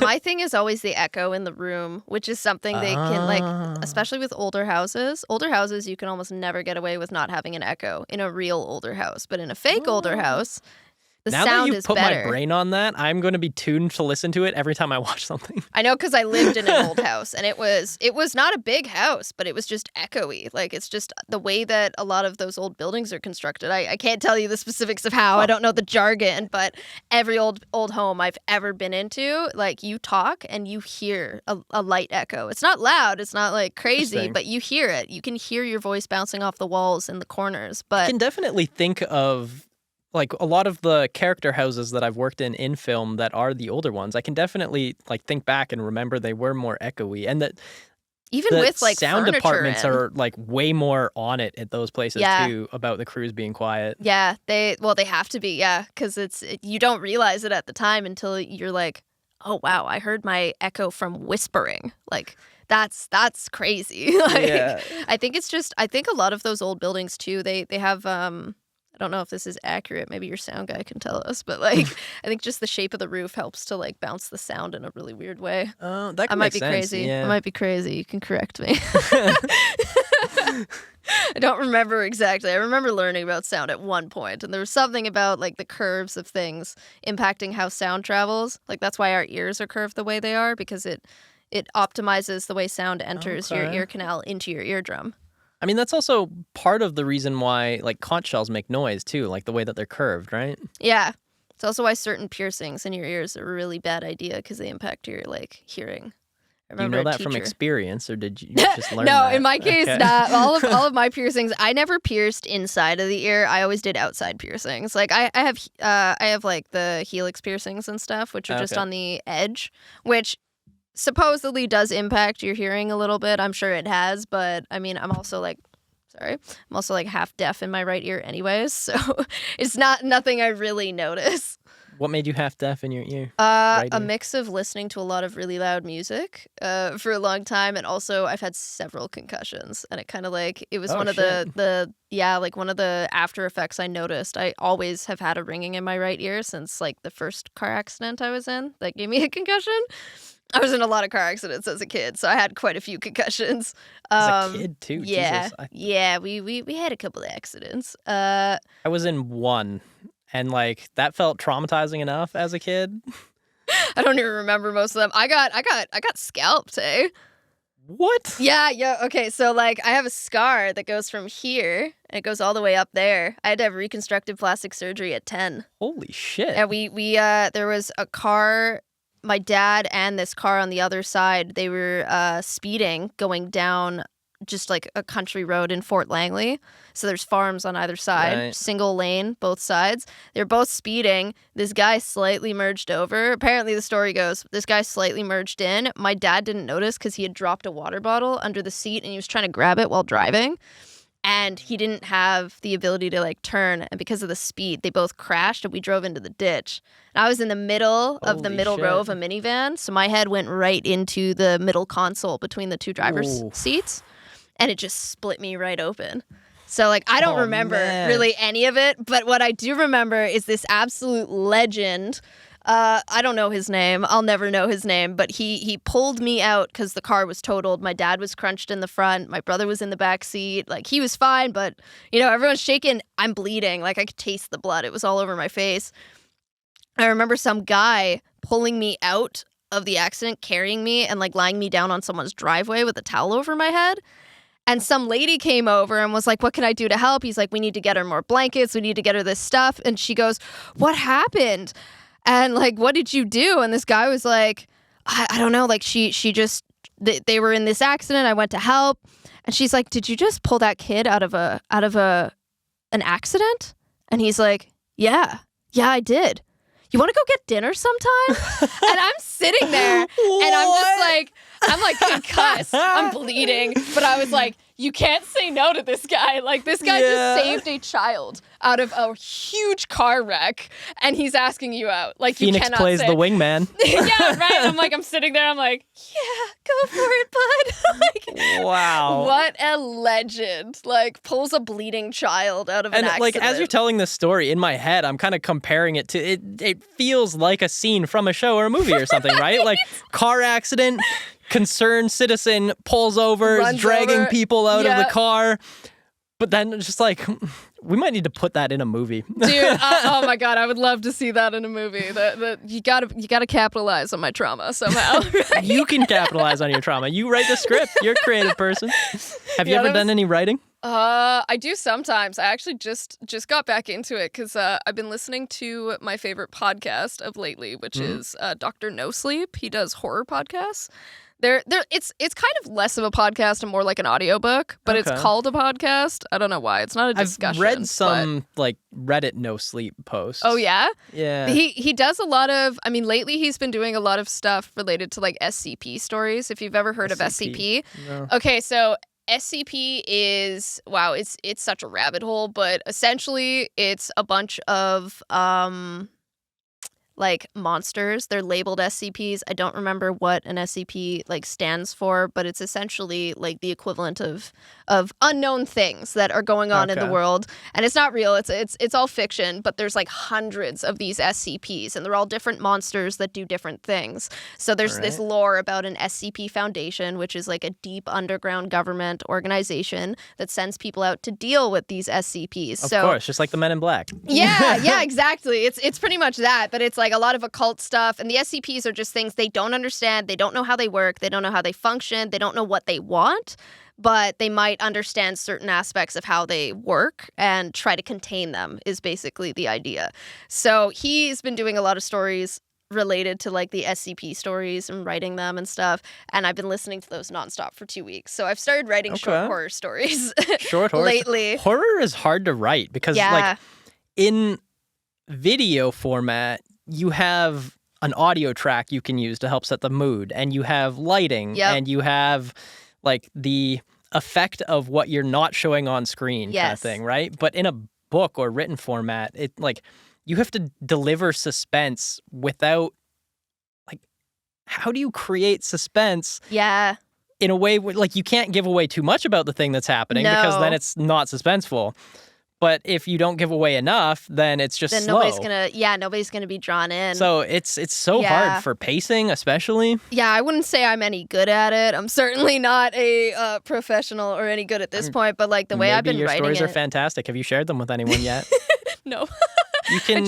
I just started writing them like in the last probably 2 weeks again. Since you've had more time being done with your costumes. Yeah, more or less. And I mean, like, I've had some ideas. Like, I sent Nick at one point. He wanted to animate a nightmare I had because one of the pros of having very light PTSD from all the car accidents I've had is I catastrophize a lot in my head. I don't act in a catastrophizing way, but I see a lot of potential scenarios that don't actually exist. Like, I mean, that displays a certain amount of mental fortitude to be able to process that you are catastrophizing in your head, but not let it affect your external. I mean, it's been so long. It's been like most of my life. You know, I had my first accidents when I was really young. So like it was, you know, I've had a lot of time to adapt and like make my peace with it. But one of the drawbacks is I'm very prone to night terrors, and I tend to have them like almost every night, which I'm used to now. Like it doesn't freak me out, but you know, you wake up sweating and you're like, whatever. I've gotten really good at being able to write my nightmares down. Okay, dream journal. Do you keep one right next to your bed? Not quite right next to my bed right now. Actually, it's been my phone for the last little while because it's easier. Like, so you wake up, sweat, grab and my then phone and just type on your phone, wake yourself up a whole bunch looking at your phone screen. Yeah, and then I try to fall back asleep. But I mean, you know, after a night tower, you're not gonna fall asleep right away, anyways. Fair. That's a good point. But yeah, I started doing that a little while ago, and I had one nightmare that was like so crazy because it was a turning point nightmare for me where I actually like defeated the monster. I don't normally defeat the monsters in the nightmares, but and this is very gory, so I don't know if you have to bleep this out, but I had to like smash the skull of this monster with my fists. With like I could literally like. Oof. It was so insane. This thing ate my little brother though, so I needed to get my revenge. I mean, that deserves face smashing if anything. Yeah, I was very mad at it, but I sent him like a storyboard of the images of what I went through, and he was like, "I want to." Kind of like, I mean, I do some drawing, but not a substantial amount. Definitely not a lot lately. But like I do have that storyboard. If you want to see it, I could send it to you. I would love to see it. Because and I sent him the breakdown of what happened, and he was like, I don't have the time to deal with this right now, but like this is a crazy, crazy story. You should make this into something. I'm like, I don't have the skills to do that, but I thought it would be kind of cool to like revamp some of my nightmares and like try to edit them a bit so that they're a little bit more like palatable for reading. Because most of it is just quick jumbled writing because you're half asleep, so I have to like go through and edit them. But I thought I have it'd an be cool ideas to... journal from like leftover dream tidbits that I will someday turn into either short stories or novels too. See, because like the human mind, especially in the subconscious state, like is so fascinating, and it does such cool things. And like I think now that I'm like learning about psychology more, I think like the dreamscape is just so cool. So I really want to like... The dreamscape is like... I almost, like, a part of me wants us to understand it better, but a part of me also wishes that we never do because there's, like, a mysticism to it. Yeah, there really is. And it's a nice space. Like, I've tried to dabble a little bit in, like, lucid dreaming of sorts, and if you get any control over your dreams, it is so much fun.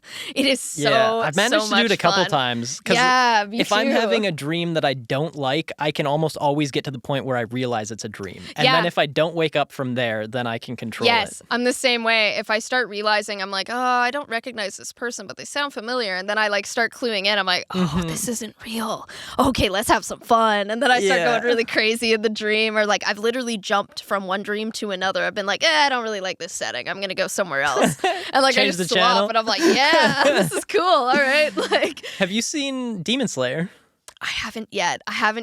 Oh, really? My boyfriend As an anime binged fan, that's surprising because it's a really popular anime. One Piece is a lot, dude. I mean, yeah. One Piece. Okay, I was watching One Piece. I was watching Parasite the Maxim for the fourth time because I love that anime. It's really good. Really good.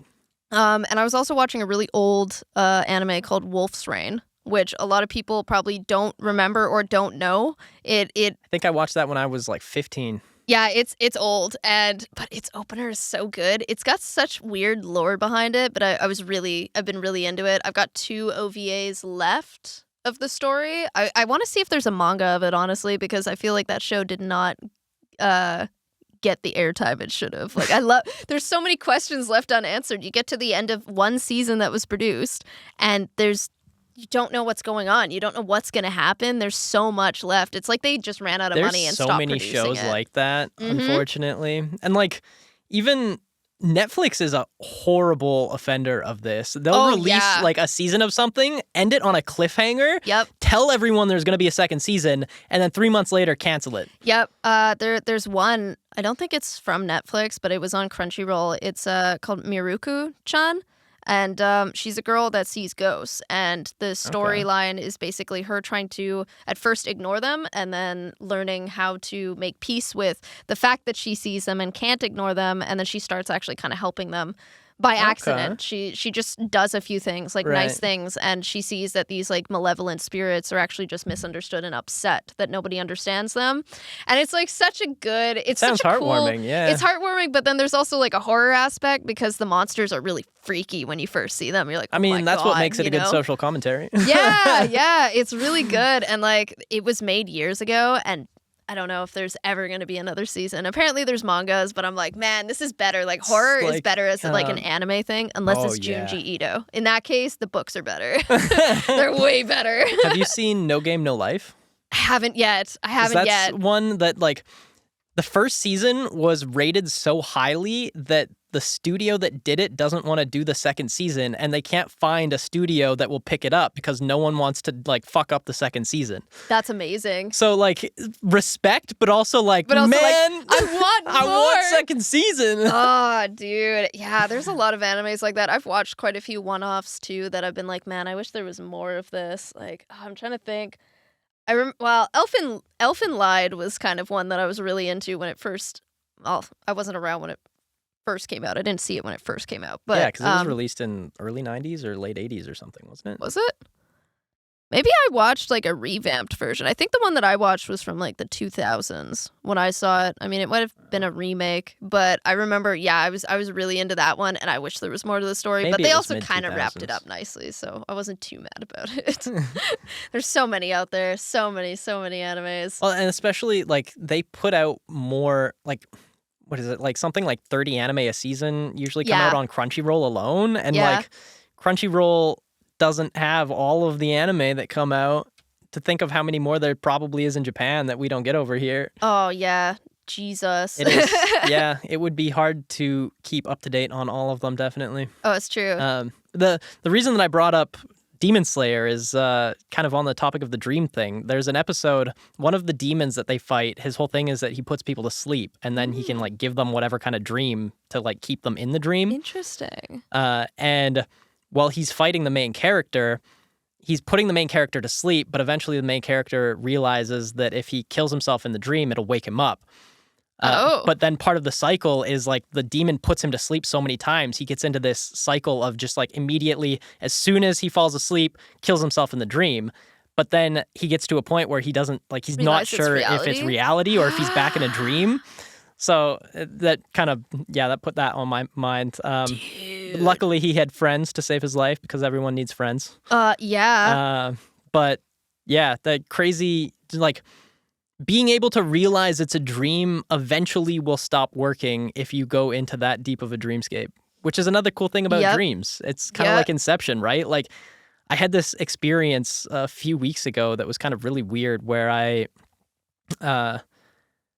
woke up, or I was like in a dream. I thought I woke up, but I was super unsettled by the dream. And I was like, oh, I just need like a moment. I'll turn on my light and then I'll wake up and I'll be fine. Right. And I reach over and I press the light button and my light doesn't turn on. And I'm like, fuck, I'm still in the dream. No And way. then, but I'm like sleep paralyzed and I can feel myself tucked there. And I actually went through this cycle like 3 or 4 times where I'm like, just move your arm, press the button, nothing happens. Fuck, I'm still in the dream. Dude. Like, that was kind of scary. That happened to my boyfriend like 3 years ago during COVID. He went through like 18 iterations of that. And I remember him like tossing and turning, and I woke up and I was like, I think I need to wake him up from this. Because like a lot of times it's not recommended you necessarily wake someone up Yeah. mid-terror because it could just like disorient them really bad. It's not that it's like bad for their psyche, but it's just like really, Being really stuck in disorienting. that loop is you know? disorienting already, though. Yeah. And I was like, okay, well, he's like really struggling. I'm going to wake him up. So I went to wake him up and he like looked at me and then he was like, is this real life? And I'm like, what?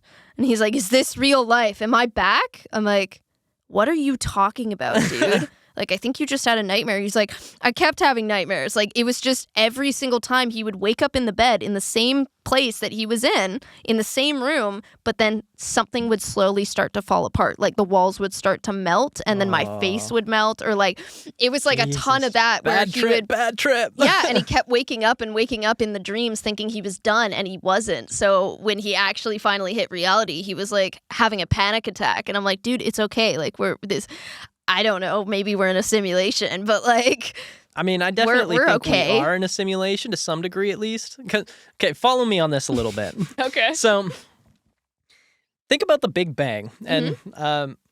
I should probably wrap this up after the story because we're getting close to the end of our time. oh my God. But so think about the Big Bang and how, if this was the predominant theory for how everything started, there was nothing, and then all of a sudden there was everything, right? How is that dissimilar from a computer turning on? So if the universe, like following that logic, if the universe was just like starting its first boot phase, like turning on a computer, like that would make the universe a natural simulator or a natural computer of some sort, which means that almost sort of by definition, reality has to be a simulation, not because of the definition of simulation, but because of, like, I guess when you apply the definitions in the opposite way, you kind of work backwards from one to the other, I guess is what I'm getting at. Does that make Okay. sense? Yeah. I sort of fucked up the way that I was explaining No, it. I think I see your vision, and I'm not gonna lie, the amount of existential fear I just felt when you said that. I listen to, in addition to the horror podcast I also listen to a philosophy podcast. And every time I'm listening to it, I just constantly am contemplating life. And that has now given me a new thing to think about for the next week. Can you please send me that philosophy podcast? Yeah, it's actually he's a psychologist at the University of Toronto. His name is John Vervaek, and he talks about what I've been listening to is his Meaning Crisis podcast, where he talks about he's talking about the like society's absence of meaning and how that impacts us and how we can bring meaning into our lives. But he talks about it from like a really interesting, deeply philosophical perspective, and he goes into history like a lot. He talks about all kinds of really, really cool stuff. It's very mind bending. You sit there and you're like, I can feel my brain expanding. All right, I can't wait to have my mind bended. I'll send it to you. He's amazingly talented. On that note, I give a shout out to anything that you want to promote, your socials if you want, and that will be the end of our show. Oh my God. Well, thank you so much for having me. I don't know if anyone wants to see me play video games. I play on Mondays, Tuesdays, and Fridays on Twitch at PhoenixxPlays with 2 X's. But aside from that, I'm just happy to be here. This is fun. This is a new experience. I've never done this before. Thanks for being on the show. Yeah, of course.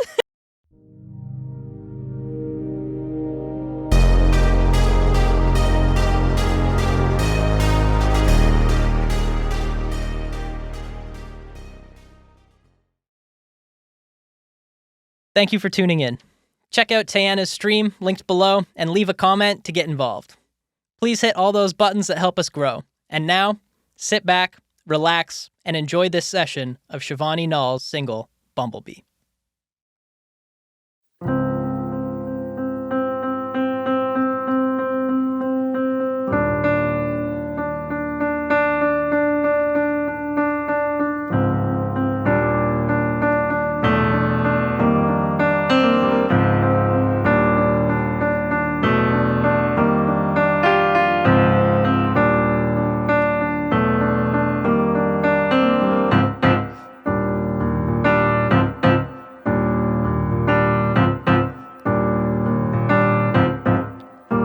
Everybody's out today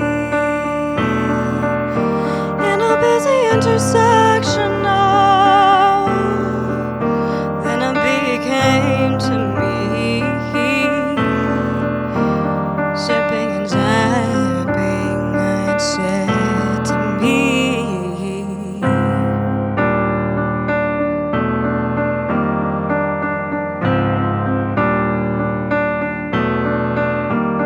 let it go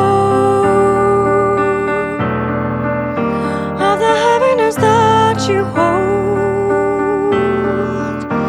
The trigger is just the messenger knows. So look inward and raise your energy. Move on and be free like a bee. Let it go or get stung by a bee.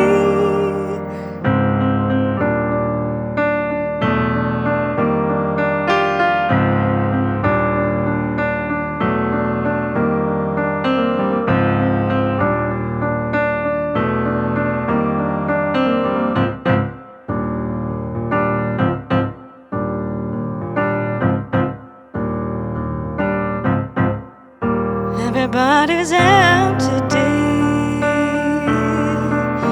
Everybody's out to play, dressed in universal laws. Sunshine, sunshine today. Sunshine, sunshine today.